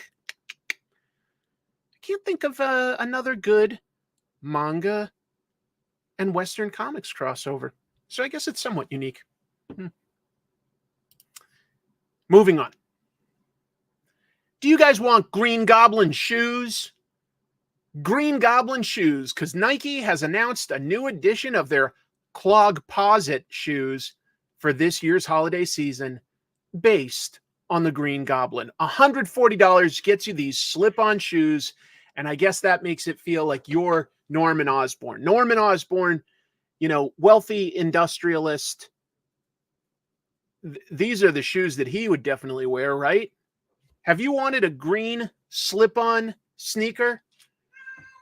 Hi, cat. Meow. Meow. We're talking. I guess. What else, Jack? What else? Okay, he got bored of it.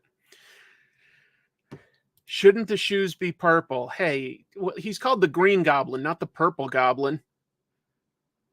Oh, so many jokes I want to make, but this is a somewhat family-friendly show. There's no Purple Goblin here. You know, I'm something of a Clogposit myself. Oh, just want to... Yes, they should have the way that Steve Ditko or even John Romita drew Norman's hair for like... Thank you. This black part should just be like a parted wavy hair. Jack, what do you want, buddy? He just wants to play. I'm sorry. I know my cat's howling sounds like he's like in pain or something. He wants to play and he gets talkative. Yeah, it's specifically based off of the Sam Raimi Spider-Man movies. I don't know. You know, I'm something of a shoe wearer myself. Why did DC pass on a crossover with Star Wars? I mean, it won't happen now because Disney owns Star Wars now, but it almost happened apparently. So the Tampa Bay Comic-Con, to be clear, the Tampa Bay Comic-Con was all the way back in the first week of August, and now we're in October, but we're still getting news of stuff that happened on the panel that former DC publisher Dan DiDio hosted there, including why he said that a DC Star Wars crossover didn't happen. So he said he decided not to do it because after a creator, and he didn't name the creator at the time, brought it to DC, Dan said that there were too many arguments over who would win each fight, who got the big hero moment, and he said that the creator that brought the project to DC was upset about it all. Well, there was a response to that, to be clear. Writer Kurt Busiek was the one that brought it because he spoke up on Blue Sky, and he said that he was the one that brought it to DC along with artist Alex Ross. That sounds awesome. Like, obviously this piece is so cool, but that the project never even got to the story approval stage. So he said, sorry, like, I think Dan is conflating this with a memory of a different project. Cause he's like, I don't remember ever being upset about this. And I don't remember anybody like arguing over who should get the big hero moment. Cause he's like, we never even got to the story part of it because it stalled out with people just like arguing over like the money side of it, who would be financing what, who gets what percentage. And so it never really got that far as an idea.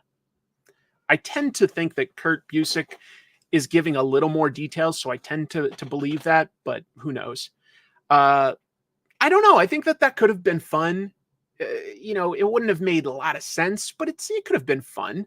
The idea of Superman being able to hold a lightsaber beam is just fun. The main problem would be figuring out how to get the Justice League to a galaxy far, far away, not to mention a long time ago. And you know what? Time travel stuff. You have Wave Rider or Rip Hunter or Booster Gold get involved somehow, and they just get shunted over there. Something like that. I don't know for a fact that that's what this piece was for, but maybe. So,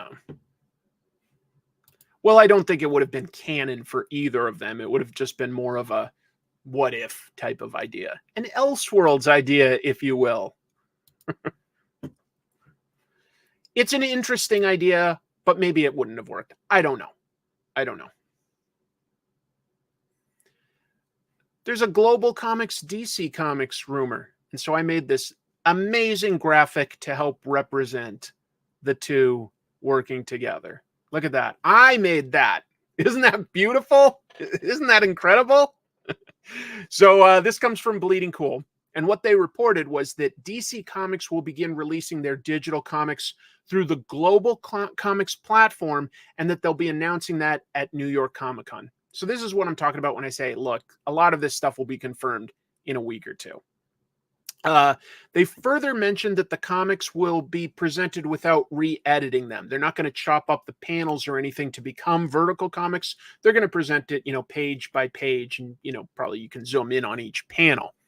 But some of the other publishers that do stuff on GlobalComix that originally did it in print have had their panels like chopped up to do vertical scrolling comics. GlobalComix these days, they work with Dark Horse, Image, Boom, Archie, Tokyo Pop, I don't know, like a bunch of people, because who else is there right now? So GlobalComix is pretty much the only big Western digital comics platform outside of arguably Amazon Kindle. They've kind of killed Comixology. You can read digital comics through their Kindle app. I don't think many people really like that much. And then publishers still have their own apps. Marvel has Marvel Unlimited, which is a good value. It's a fine app. But I think it's nice to have excuse me, yes, Nick. I almost overlooked. You can get Dynamite Comics on GlobalComix. I like the idea of there being a central place where you can get digital comics from all sorts of different publishers. I like that idea, as long as it's affordable and has a good browsing app. There's a market for it. Comixology was, had a window there. Comixology had a window where I really liked using that app. It was easy for a little while to just buy comics through the app and read them in the app. It was really nice. That's gone away. So there's a market for it. Omnibus was not threatening, but challenging GlobalComix, but they just didn't last. I guess they ran out of funding or something. So Omnibus is no more. I'm trying the GlobalComix trial. It's not perfect, but it's okay. If they improve some functional areas, I can see it being pretty good. Well, if they get DC, they've got almost everybody at that point, and it feels like Marvel would almost be forced to get on it to compete. But we'll see. I don't want a monopoly, but it does seem like they're becoming the industry leader for a digital platform right now. It seems like that's where people are congregating. And I think that there's a lot of interest from readers to read comics digitally. That's growing. Webtoons are growing. Reading comics digitally is growing. Doesn't even necessarily mean that print is shrinking. It just means that there's an audience for both. Todd McFarlane did a Lady Death cover. That ended about an hour and a half ago, this campaign, just to be clear. Sorry I didn't know about it last week. But it was just interesting. Coffin Comics announced a timed limited edition release of this Lady Death cover, drawn by Todd McFarlane. And, Todd mostly just does his own thing with Spawn these days. So it's always interesting if he does something anywhere else. $25, and they just printed it to order. They numbered it. Todd still draws? Well, not necessarily, because this art was created by Todd McFarlane, but back in 2012. It was used as both a charity print and the program cover for that year's Phoenix Comic Con. So it's repurposed existing art. That's all. Coffin Comics, if you're not familiar, I'll just reiterate. Started by Brian Pulido back in 2007. Lady Death was originally a supporting character in his book Evil Ernie, but obviously is, maybe it's not obvious, but I would argue is the most popular character by the publisher. More like he still drew, yeah.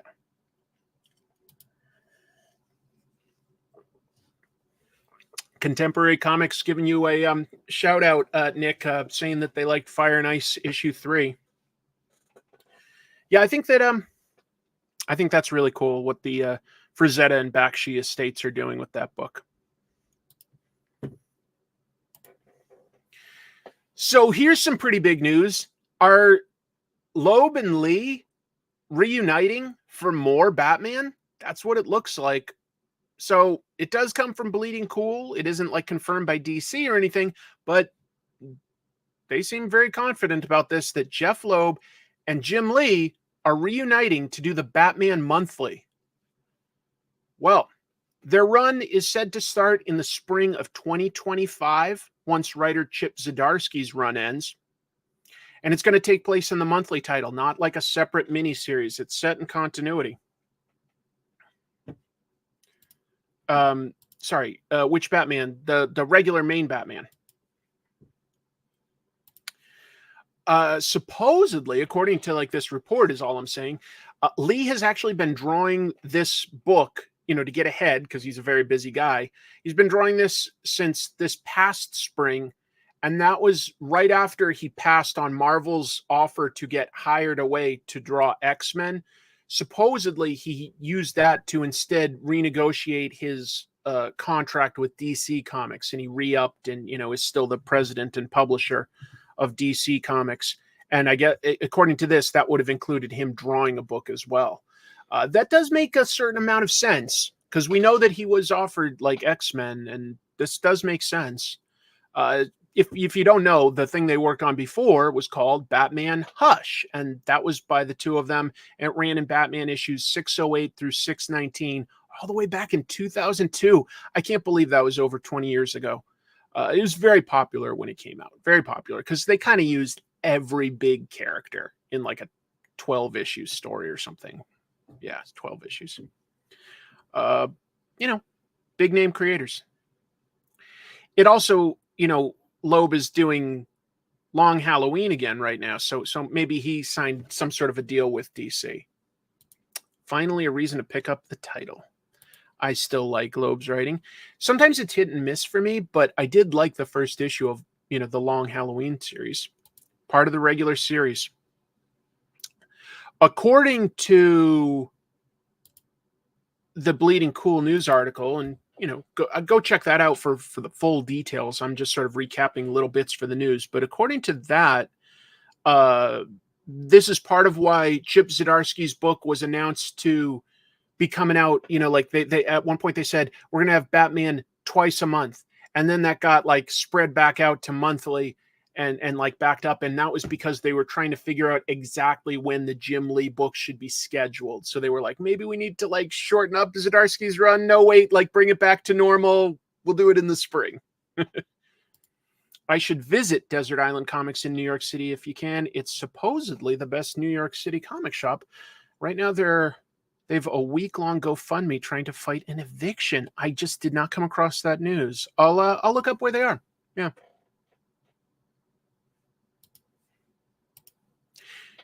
If this is true, that's probably going to be big news. Again, I think a lot of this will be confirmed if it's real at New York Comic Con. We're just getting some rumors early on.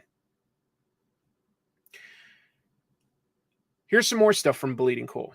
Sorry, they just had a bunch of rumors and stuff that were interesting this week. Not trying to just crib everything from them, but they're the ones that are breaking all these pieces. And supposedly the DC Marvel omnibuses had to be pulped. This is what you would now see if you have the link to go look at it on Amazon. If you just do a search for the omnibus, you can't find it. But if you already have the link or search through Google, you can find the link, and it says currently unavailable.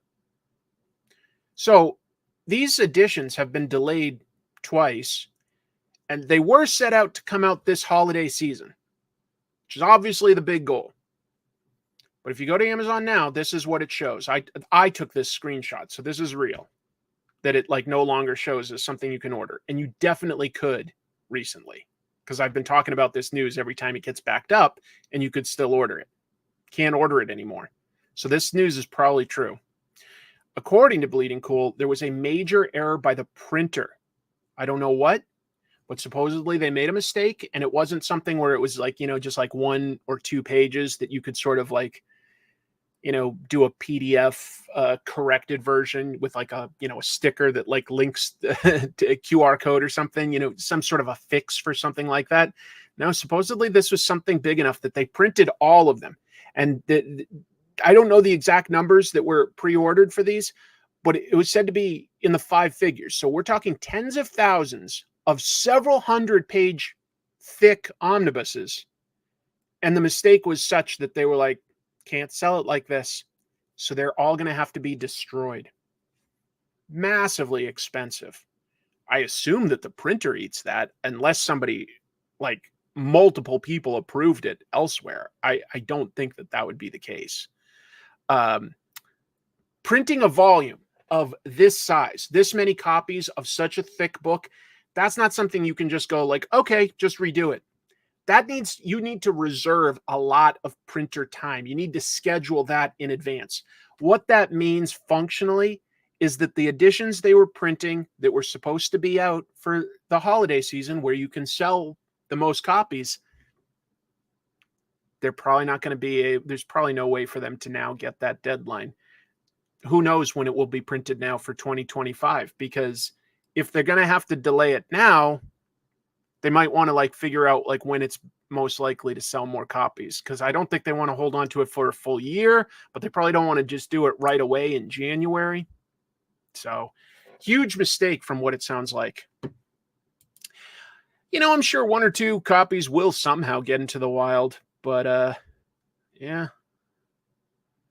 It was a big project, these omnibuses. This is a big waste of resources. Yeah, but if it's some sort of mistake that's big enough that yeah. I see, but if you sell the incorrect version, first of all, you're not going to be able to sell them all. You just wouldn't. Not everybody wants this version, even though like some collectors will think that, hey, that's more valuable. Not everybody wants a mistake version. So you're not going to sell them all, and then you're killing the market for the actual correct version by putting anything out. So you got to.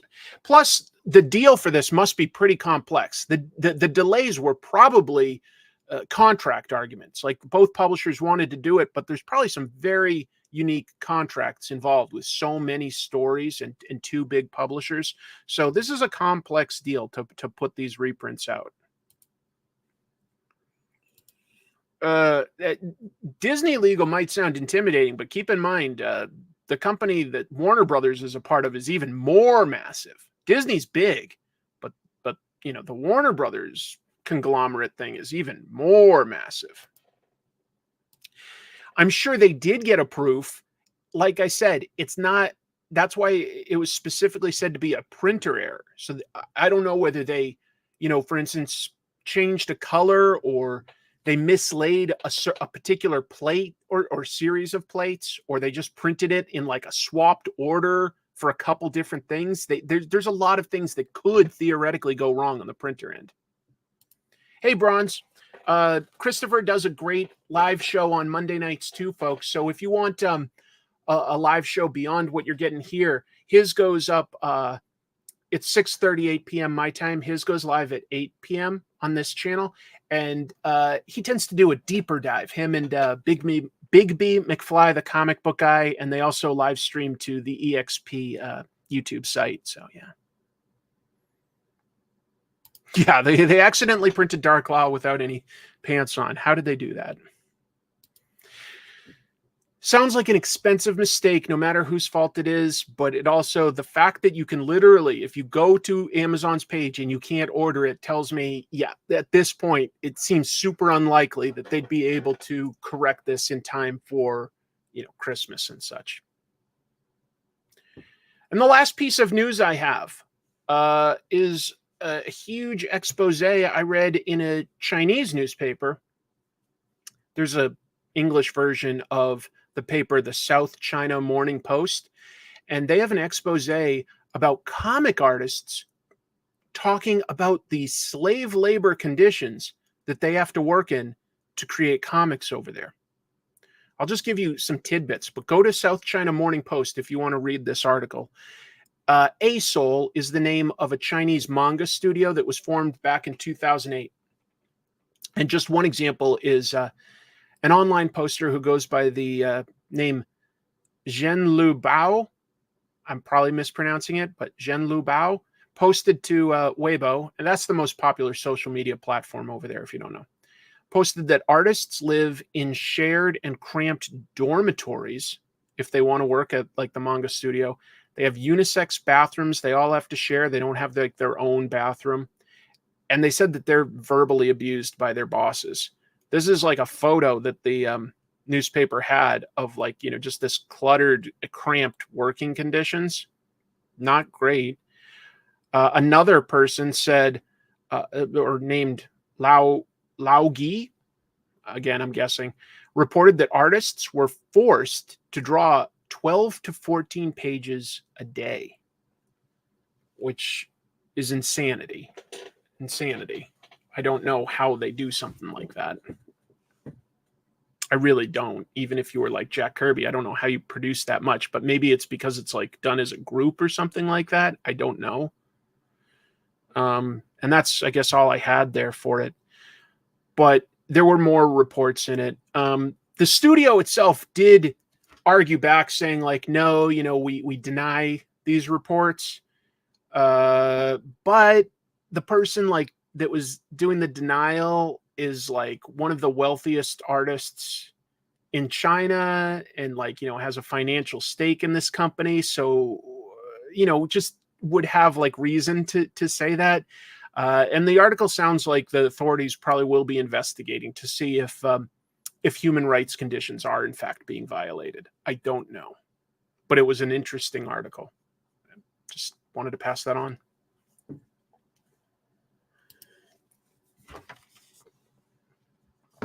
Let me turn on my second camera and we can talk about some of the comic books, the comical books that came out this week. There.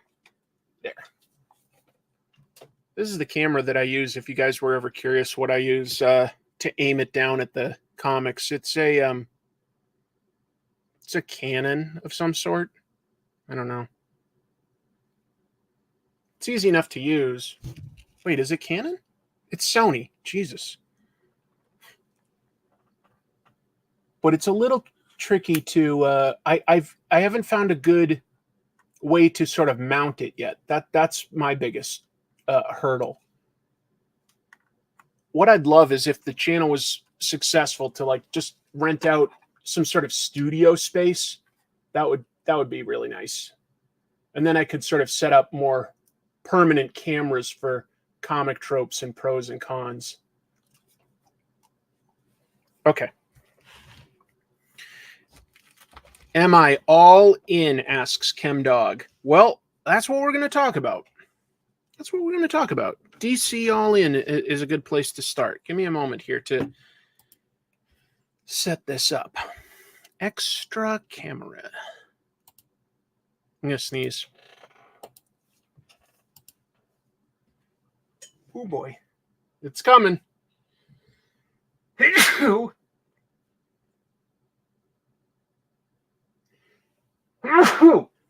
Okay. Thank you for your patience. Let's go ahead and just talk about the book that probably was in the news the most this week, which is the DC All In special. This is DC's big effort. We had Scott Snyder on the Comic Tropes show recently talking about what some of their goals were and who was involved and what's going on. There's some fun stuff to like about this. It's a flip book, and it's a flip book that does some clever stuff. We've got one side deals with the current DC universe, and that story starts 52 days later, we're told, although it doesn't matter which side you read first. And then there's the sort of creation of this new universe, this new absolute universe, and that's 52 days earlier. I preferred reading this story first. I think that it reads a little better that way. Let's talk about the creators. This was co-written by Scott Snyder and Joshua Williamson, with art by Daniel Sampare. Great art. I've been talking him up on Wonder Woman all year. Oh, you know what? I forgot to bring something down. Anyway, the Justice League has reformed following the events of another book that came out this week. I wish that there was some space between it, but Absolute Power wraps up. Justice League decides to get back together so that they can avoid situations like that. But all that's really important for this is to know that at its core, our point of view character is actually Booster Gold. And we're shown that Booster has grown a bit, and that Booster has been a bit of a goofball character. He came back in time from the future to become a superhero with just using futuristic technology. Because he was like a football player that got sidetracked in his career. Anyway, I'll tell you, it's nice to see Booster getting taken a little more seriously, and for him to actually step up in a very brave way, where there's this weird event happening. I want to just refer to, I'm not going to show the whole thing, but there's this weird stuff going on with Darkseid, okay? And look at these sort of burned in images that are upside down. Well, I already told you it's a flip book, so took some very clever mapping out and planning for this to sort of be connected to that other universe. I'm just covering the ad to help with your focus. So yeah, they're dealing with Darkseid. Cosmic hoo-ha goes on, and they decide that the only way to follow him is like to send somebody to this sort of universe that has all sorts of tachyon energy. And the only one that that really makes sense there would be Booster Gold, having traveled back in time from the future. So Booster steps up and he goes by himself into this new universe. I'll leave it there because I don't want to show you the rest of that. But what the other side shows is a Darkseid focused story. And this is also written by Scott Snyder and Joshua Williamson.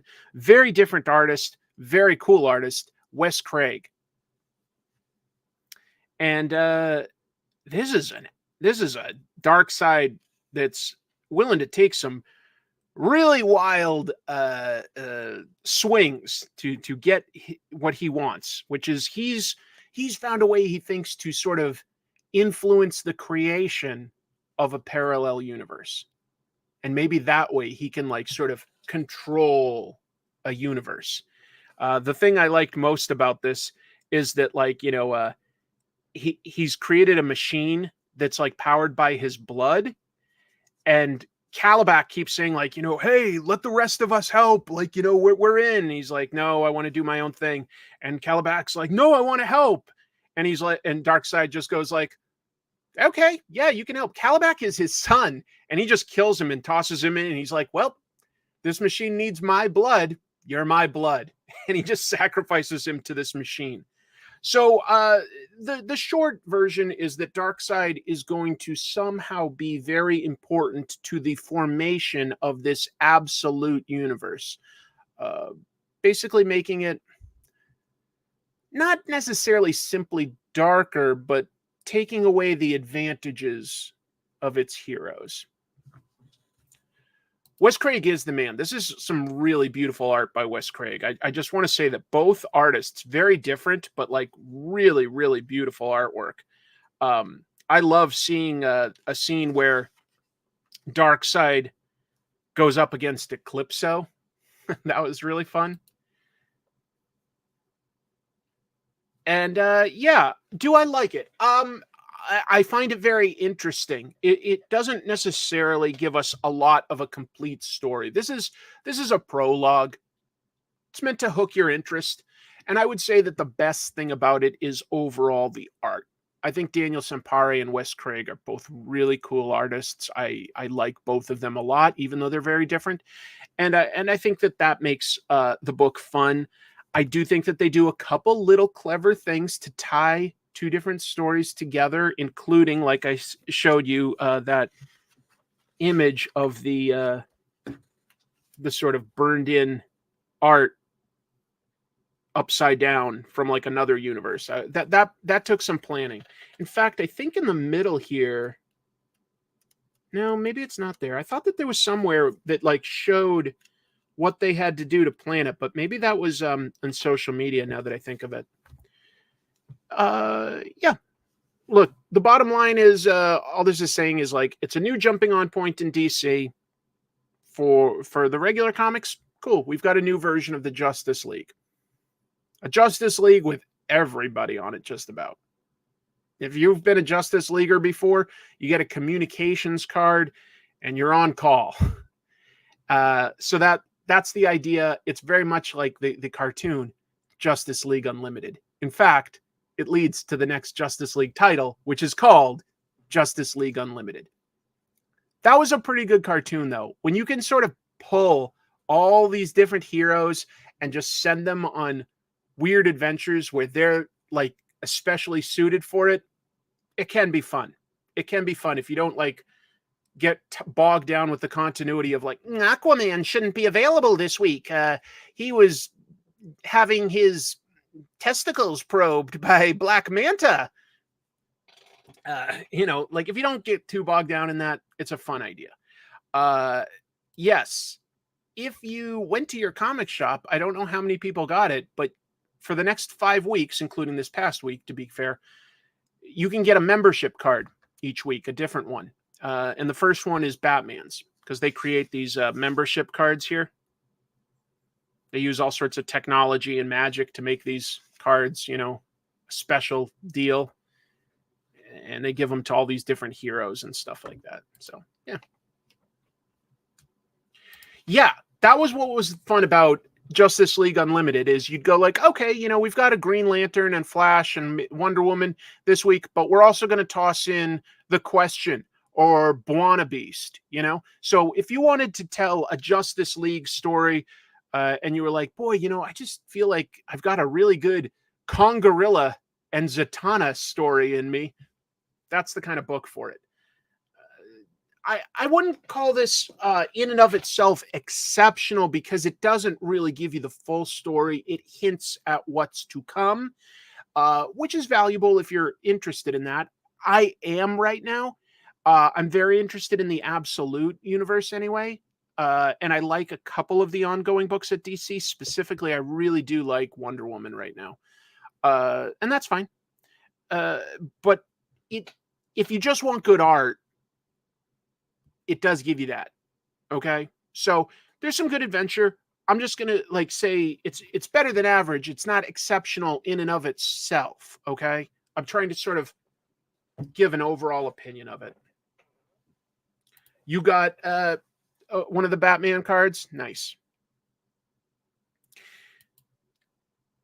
I think they're doing I think it's Batman, Wonder Woman, Superman. Then I think a blank one, hey, that could be you that's a hero. Although in the story, it sort of explains that there's something special about a blank card. And then the 5th week is going to be a dark side card. And there's something special on that. So, I'll pick them up out of curiosity. I'm sorry that I forgot to bring it down here and show you guys. But look, it's really just a fake little plastic ID card thing. It's cute, though. I like free stuff. I'm a sucker for free stuff. Somewhat related is Absolute Power. And the only thing that's funny about this is that these both came out this week, right? Or did Absolute Power come out last week and I missed it? Maybe Absolute Power came out last week, actually. People respond in the chat if you know, because I picked both of these up this week, and it's a little funny just because I read this first and it's got all the heroes together. And then this one is still them without powers going up against Amanda Waller, and it wraps up that story. But maybe this did come out last week. I don't know. Okay, couple people saying like, no, bought them both this week. I feel like that isn't perfect scheduling. That if they had been able to at least get this out 1 week earlier, that just would have made a little more sense. Both were this week. It's not the biggest deal, especially if you're reading both. It makes more sense to read this one first because this takes place before this. Not like a long time before, but before. But I read this first because this one was getting all the press. And then I read this. I was like, oh, okay. That I expected the heroes to overcome, and I didn't know how. So it was still satisfying enough. But anyway. Oh, yeah. No, you don't have to read Absolute Power to get All In, just to be clear. It is not required reading at all. I got this event book because it's only 4 issues, and it's by Mark Waid and Dan Mora, and I enjoy their work together on I've enjoyed their World's Finest book. And this isn't a book like, I probably would have gotten for Dan Mora alone. Did I notice the logo switch? Yeah. Old logo, new logo, which of course was an old logo, but yeah, it's gone from this to the bullet logo.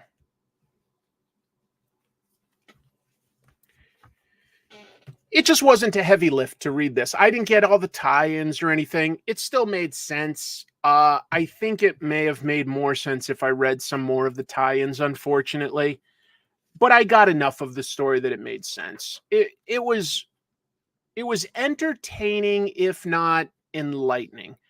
But Waid and Mora can do adventure almost in their sleep.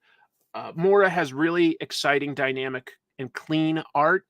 And Mark Waid gives people hero moments that make sense to their character. He understands a lot of these characters at their core, who they are. So when they get a hero moment, it's usually tied to something intrinsic about them. There's a bunch of nice things. There's a last stand, a last ditch attempt to stop Amanda Waller. For instance, all sorts of evil flashes from the multiverse are being summoned to back up Amanda Waller, and Green Lantern has to hold them at bay. And, maybe this is melodramatic, but for me, melodrama in superheroes can work very well when it's appropriate and fits the character and it's paced well. So for instance, these evil flashes are starting to come through, and he says, they say to the Flash, you are but one, dying alone and unmourned. And then Green Lantern steps in and says, Barry Allen is never alone, pal. Not while I'm around. Like I say, is it melodramatic? Yes. Does it still give me a good feeling? Yeah, it does. I think that some of my issues with this event are that I kept thinking that there was going to be a little bit of a late reveal for why Amanda Waller has stepped up from being,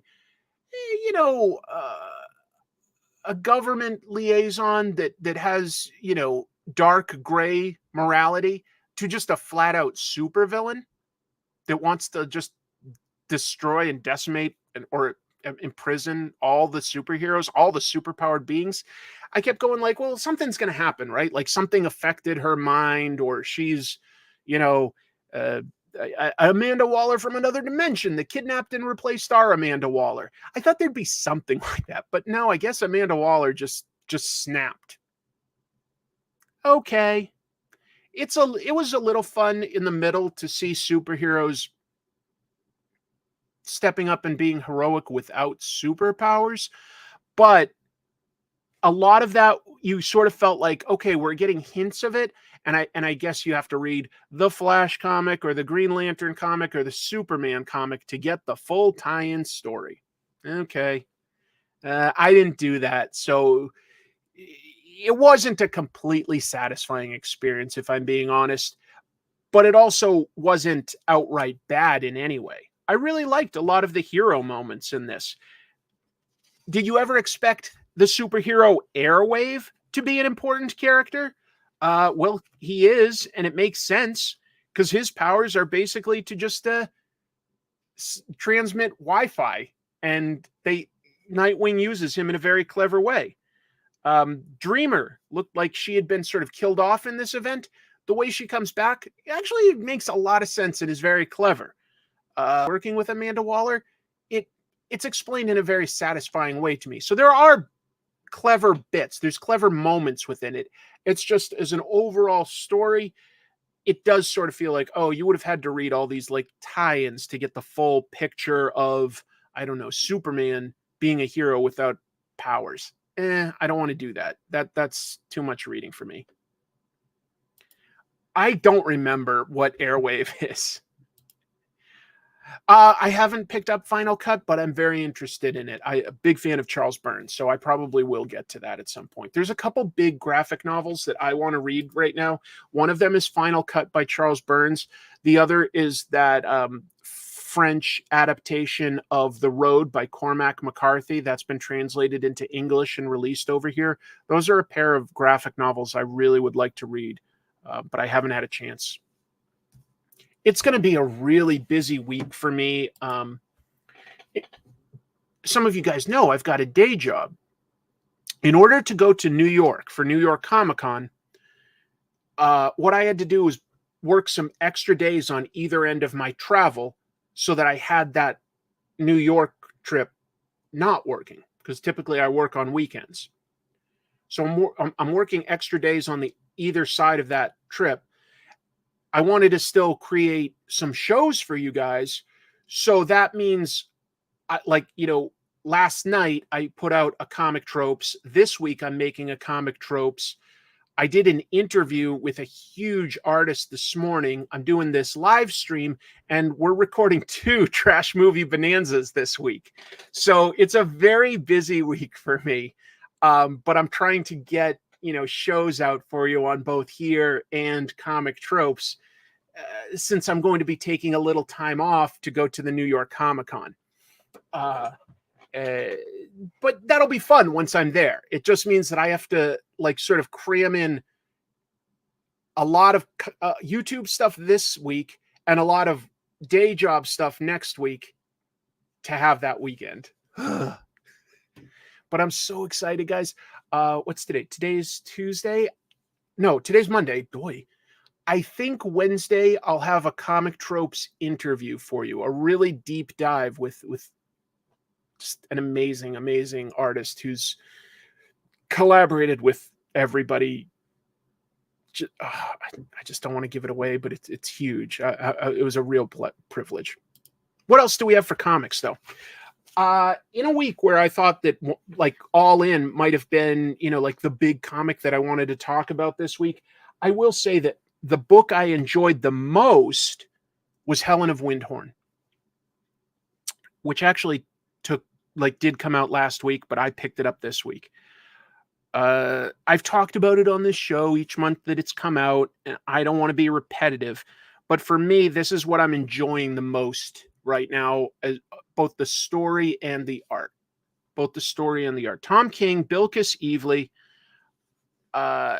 It works on many levels and is just it's such an emotional show. Helen, this takes place in the past, and Helen had been introduced by her grandfather into this, sword and sorcery world, like a Conan we talked about earlier, sort of like that. Her grandfather almost is Conan, but he can come back to the real world where he's got, a mansion and servants and stuff like that. And he briefly let his granddaughter be trained, and she went on these amazing adventures, but she got seriously wounded, and now he won't let her travel anymore. But that's what has given her life meaning. What can I say that I may not have said before? I've talked a lot about the artwork, the storytelling, the style.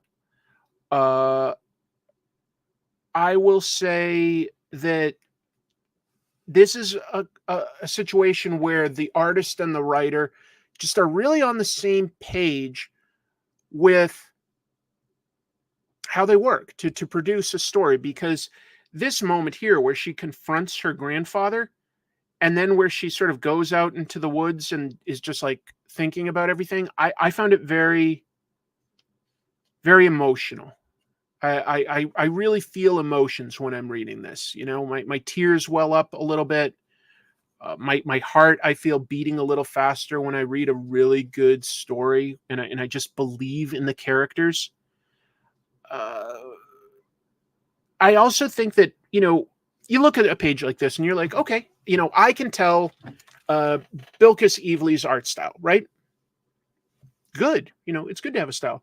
But when I look at these two women, I feel like I can tell them apart. And that's a problem that like comic book artists are always going to face. You know, like, is their style going to be such that everybody has the same face or too much of the same face?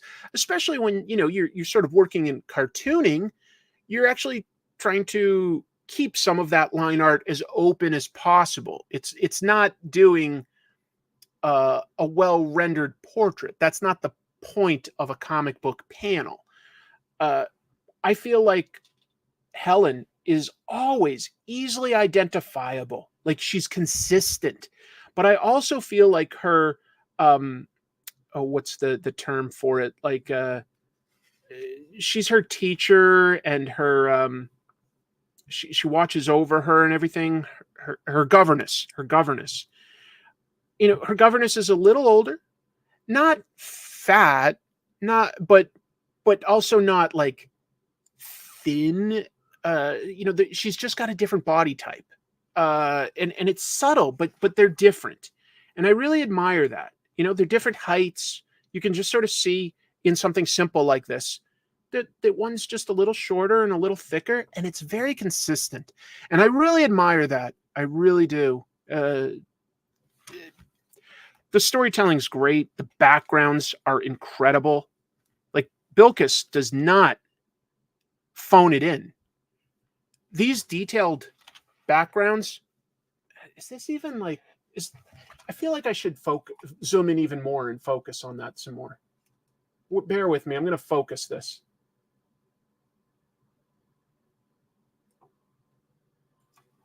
I just wanted to show it a little bit more. This sort of lush vegetation, that reminds me in the best ways of somebody like Alex Nino, or who else did really good vegetation and stuff? Steve Bissett, Rick Veitch. I don't know. Just really lovely. Her characters are open enough that you can sort of place yourself onto them, even though they're easily distinguishable from one another. And then there's just great action and adventure too. Look at that. Look at that design for a serpent. To me, that's legit disturbing on some level. But it's easy to talk about the art in a way because it's so good. The art is so good, but the story makes me feel things. And so I strongly recommend it. I'm not 100% sure how things will end for Helen in this book, because it's not a superhero ongoing book or anything like that. You know, I don't know that Helen is going to walk away from this okay. I really don't. She might find a measure of peace. You know what? It is in some ways too bad that it's only 6 issues. And in another way, I'm just so glad that it's telling a story and none of it feels like it's slowed down and like lost its pace, and none of it feels rushed either. Yes. The coloring is great. That is by also. Oh no, not also by, excuse me. Mateus Lopez does it. Really good. Really good. He considers the color palette depending on the scene. Like, this is taking place in sort of the shadows of a super lush forest, you know. This is taking place at dusk in a mansion that's probably all lit by candlelight for the most part. Anyway, it's beautiful. Oh, you got the French edition of The Road by Manu Larsenet? I can't wait to look at it. Here's one that's fun.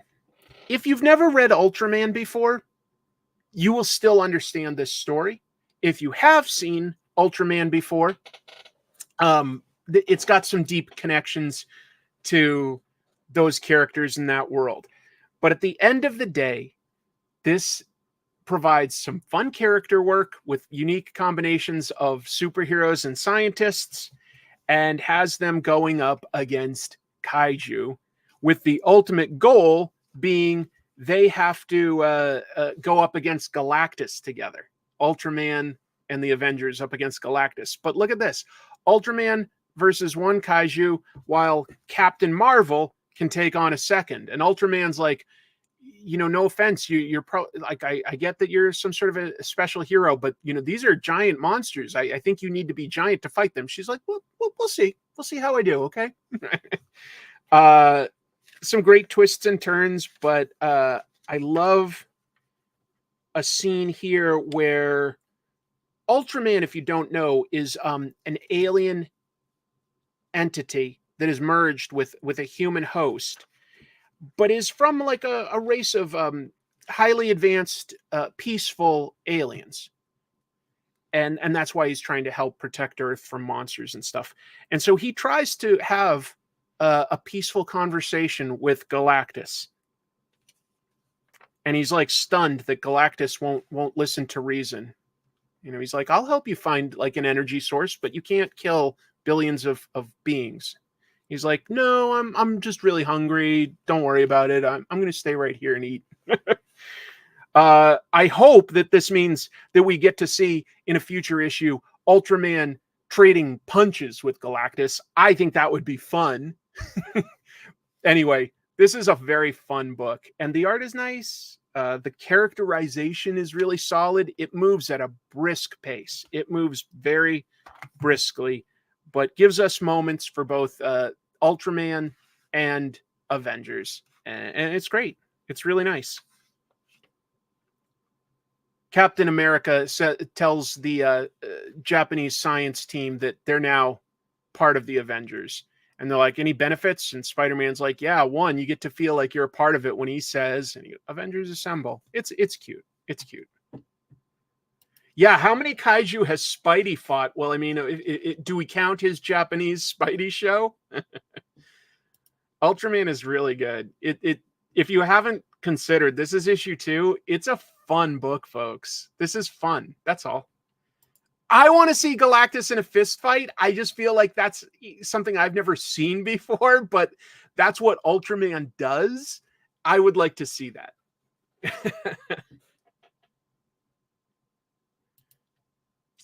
I wish Disney had kept the comic book plot of Fred turning into a kaiju in Big Hero 6 for the movie.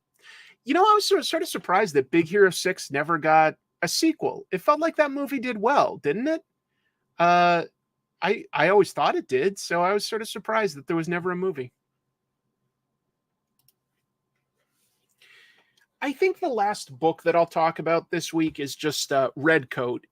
It's issue 6, and it wraps up. Let me see if I can do it like this. That's a really good view of it, isn't it? It wraps up the first story arc by Jeff Johns and Brian Hitch on the immortal guy Simon Pure.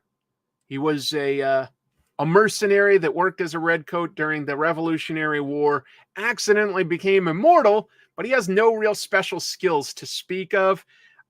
This young teenager becomes his sidekick. This is Albert Einstein, who's really smart, and he comes to America in I think the late 1700s, might be the early 1800s. I forget off the top of my head, to help him out. It deals with the supernatural. Simon Pure has been like cursed. And in this, he goes up against his big enemy, Benedict Arnold, famous traitor to America. And what's fun is that Simon basically does the right thing. He's a bit of a scumbag, but he takes some steps. I just am showing hints at the beautiful artwork. Like every page is so well rendered. There's some great stuff going on in this. Big supernatural adventure. It's a period piece. It's got some very different, vibrant characters that bounce off each other. You know, Benedict Arnold is like this haughty, you know, rich guy, and Simon Pure is this just totally unskilled clod that just stumbles through life. And Albert Einstein is this like overly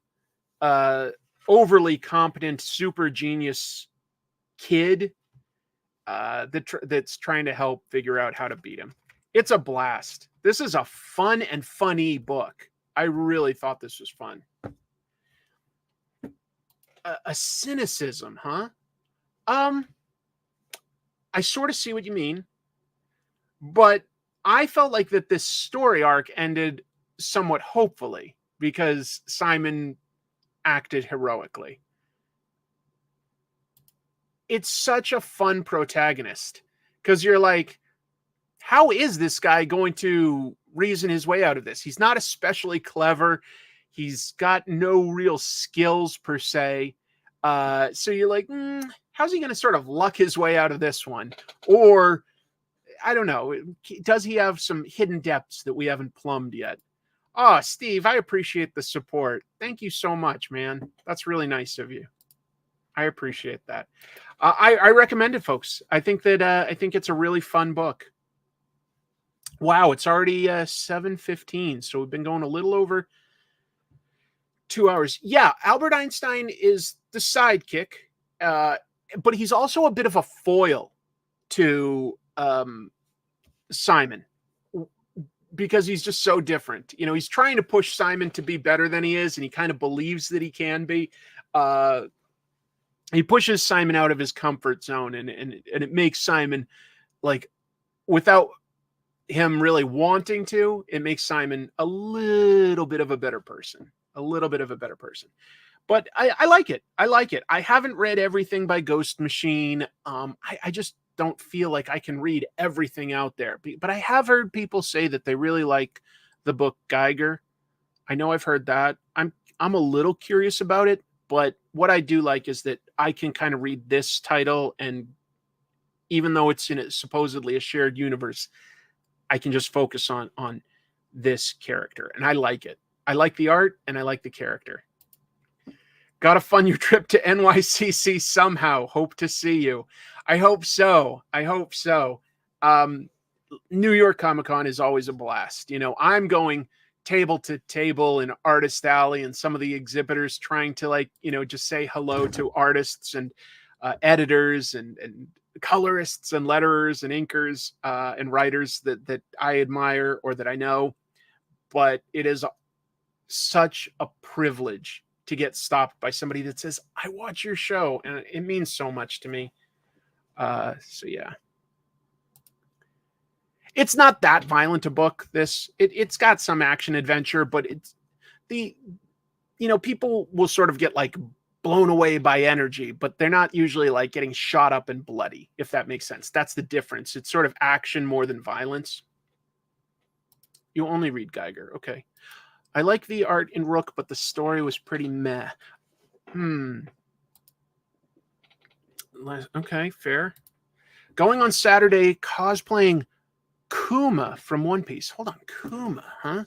I have to look that up because I'm sure I've seen Kuma, but it's not coming to me right now. Bartholomew Kuma, one of the 7 warlords of the sea. Oh yeah. I've seen like toys and stuff of this guy in gachapon machines. That's awesome. Good for you. There you go. See if I can find Redcoat in GlobalComix. I've never cosplayed. I've worn stuff like around Halloween, but I've never cosplayed. I don't know if there's a character that, like, you know, my body type and my face and everything really fits. It would be fun to cosplay at least once just to see what that experience is like. But I have no talent for, sewing or, well, I mean, like I can stitch stuff together, but like, actually making a costume, no, or, the people that can like work with plastic and foam and stuff like that. I've watched people make stuff in videos. It's so entertaining to me to watch somebody design an elaborate cosplay costume. I personally admire those skills a lot. The ones with really elaborate costumes, but I have no skill for it. Right, Paste Pop Pete. That's what I mean. Like that was just sort of putting together existing pieces, but like I didn't have to really sew anything. Yeah, that would be fun actually. That would be funny too, to just go as like an elaborate Paste Pot Pete to the convention. That would be kind of funny. I could go as Hellboy from the Crooked Man movie. Yeah, if I knew somebody that could do face paint and stuff like that. Oh, I should watch that. I'm curious. Yeah, because that's on video on demand. I don't think I could get to it this week, but maybe I can next week. And then I think that once I get past New York Comic Con, I think I'll just sort of do I might just like record it as a stream or something like that. I might be able to do some editing, but I think I'll try to just do a short episode on comic tropes, but that's hopefully still entertaining, of like the top 10 horror comics that I saw this year. I think in the last several years, horror has been doing so well in comics as a genre. There's so many horror books out there, and I just like seeing other genres than just superheroes really get explored. Crime is one of my favorites. Obviously, I love things like, Brubaker and Phillips, or the Zdarsky Phillips book, Newburn. I like crime books, but I also do like well done horror. It's not like you don't turn a page and like read a panel and go, ah! But you might get creeped out or disturbed. And I like that feeling because I'm in control of it. I cosplayed as Wonder Woman at New York Comic Con a few years back. It was like a Pokemon game. Every 2 steps I took, people wanted a photo. People enjoyed and loved it. That sounds fun. I don't know if that's the only thing, is I feel like I'd get burned out if I was just you know what? If I could do a full weekend at a convention, I'd cosplay for one day. Oh, Stray Bullets is one of my absolute favorite books. It is so good, but it's been a trick to figure out how I could do, say, an episode about comic tropes, because it's a long, big story. It's told non-linearly. It's got a lot of characters in it. There's a lot to talk about there in terms of what he accomplished. But I would love to talk about what Lapham did with Stray Bullets. Very impressive book. Very impressive. Oh, thanks for watching. I appreciate it. I know it's a shorter episode than some of the deep dives I do, but I can't quite do deep dive analysis weekly, but I can try to put out some shorter episodes here and there so that people are still getting some content. It's all about content. Oh yeah, everything by Brubaker and Phillips is I've read it all and I love it all. Yes, 100 Bullets, Scalped, both great crime books. Totally agree. Isn't that just that panel one of the best Golden Age moments? Raven, the talking eagle, flying around with a baseball bat to beat up fake Indians that are really Irishmen trying to kidnap a Raja. That panel is something special. That is something special. The eagle is either named Raven or everybody thinks it's a raven. I'm not clear on which. Everybody calls it Raven, but sometimes the narration says the Raven or something. It was a fun week. Yeah, I'm watching a couple comic book adaptations that are on different streaming platforms. There's Agatha All Along, there's The Penguin, and there's Uzumaki. I liked Uzumaki more than I expected to. What was interesting was my wife has always been interested in Junji Ito, and she's like, I want to see that. And she was like, didn't really connect with me. She didn't really feel it. But I was like, well, I like the manga. I don't know if I'll like the adaptation because I saw some of the Netflix adaptations of his short stories. I didn't think it was great, but I thought that Uzumaki was pretty well done, to be honest. Maybe that some of that is because I know where it's going. Maybe. I thought it was a very faithful and interesting adaptation. No! Really? I've only watched the first one.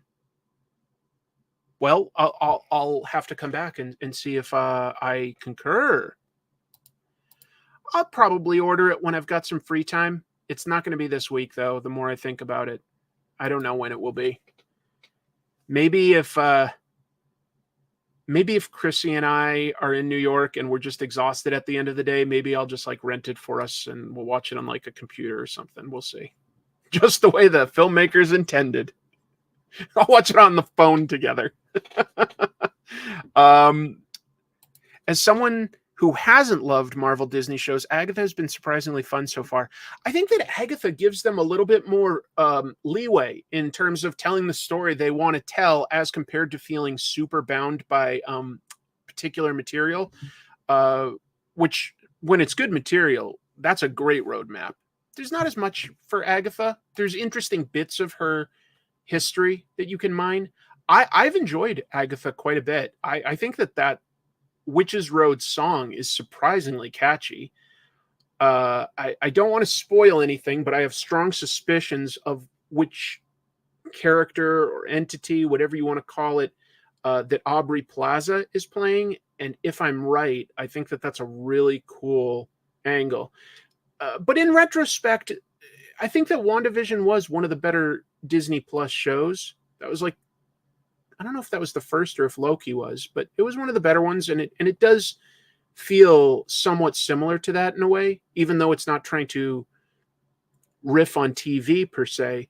There's some tonal stuff with the character work. I like it. I like it. Now, the Penguin is such a different take in terms of it's the character from comics or a version of it, but it isn't really comic booky. And at the same time, after having seen Joker 2, The Penguin is way more of a comic book show than that movie. That Joker 2 is just barely related to anything from the comics. You know, it's stunning how bad that was. Look, I put up a review without spoilers on this channel if you're curious. My sincere advice is to not see it. Even if you really love the first one, maybe especially if you love the first one. But I just don't think it's worthwhile. And I'll say that, like, it's not worth your time is my opinion. But I really would feel honestly like almost bad if you were like, oh, I didn't like that. And I watched it at home or something. And I'm like, yeah, that's like 2.5 hours almost of your time that you're not going to get back. And I think there's something more valuable you could probably do with it. I like Agatha. There's a slight bit of a camp tone to it, but it makes it fun. And there's an edge to it too.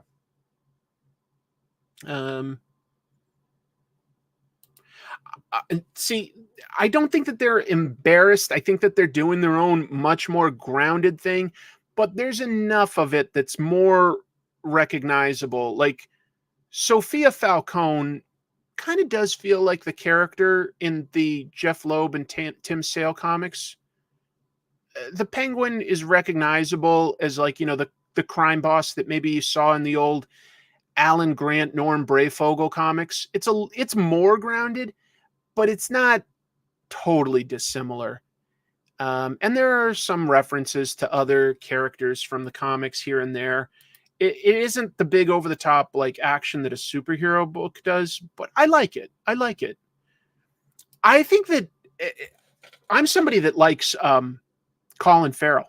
I think he's a really good actor. I think he's got a lot of range, and he really buries himself within the character of the Penguin, you know, like sort of a New York type of accent, although it's Gotham, so you can get away with it being a little different. You don't really recognize him except maybe for his eyes, and he's great. But I think that Kristen Milioti is the standout on that show. She's the most interesting character to me. Yeah, she's really, really good. I like it.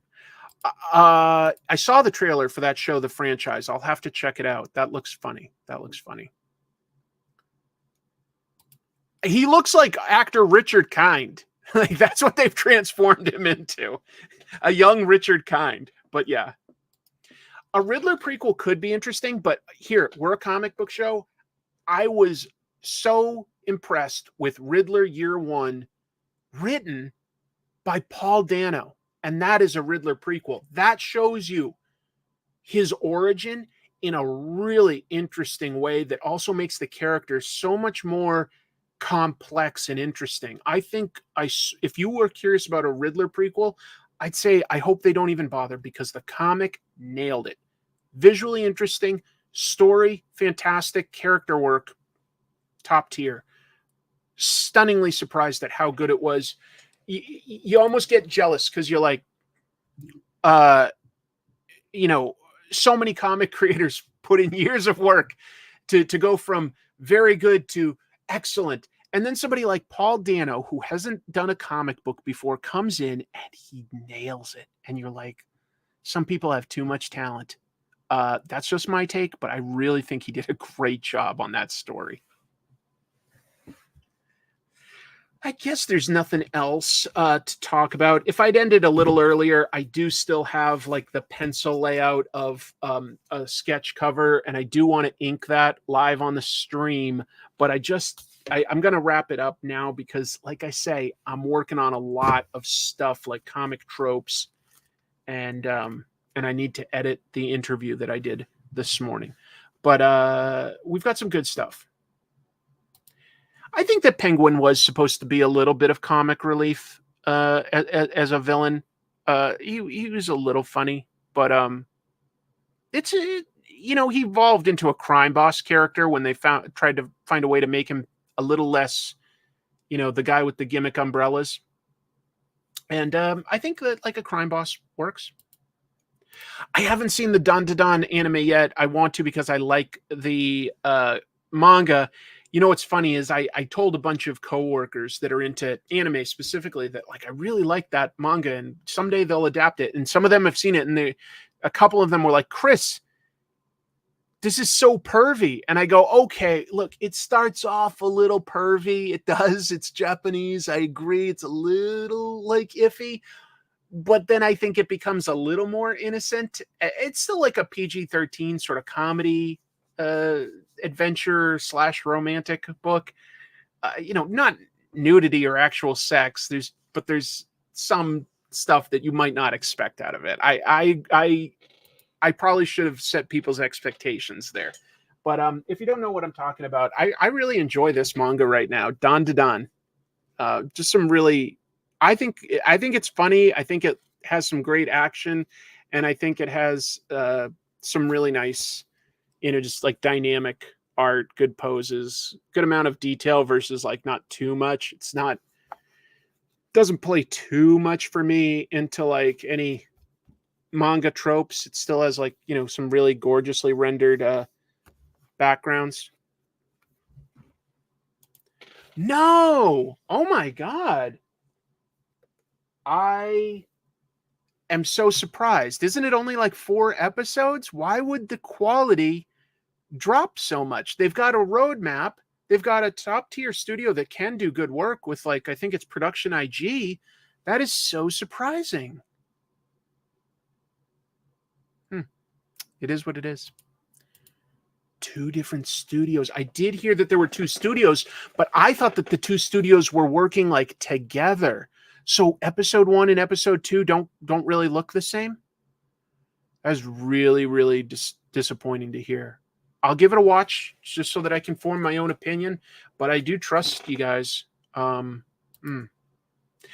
look, I am going to wrap this up. I'll quickly edit in the description a link to Jim Zub's website. Thank you to my guest. Thank you for the super chats. Really appreciate that, everybody. Helps make it this worthwhile. My time's worth something. And Yeah, and I'll add some chapter breaks too. So if you didn't catch everything and you want to go back, I'm going to be typing in the chapters so that you can jump to what you want. I feel like I'm forgetting something, but I guess I just have a lot on my plate. So if it's important, we'll bring it up next week. Thank you all. Really fun show. Appreciate it. If you can remember to hit like, that helps. If you add a comment, if you're seeing this later, that helps. And remember to hit subscribe. See you guys next week. Take care. Bye.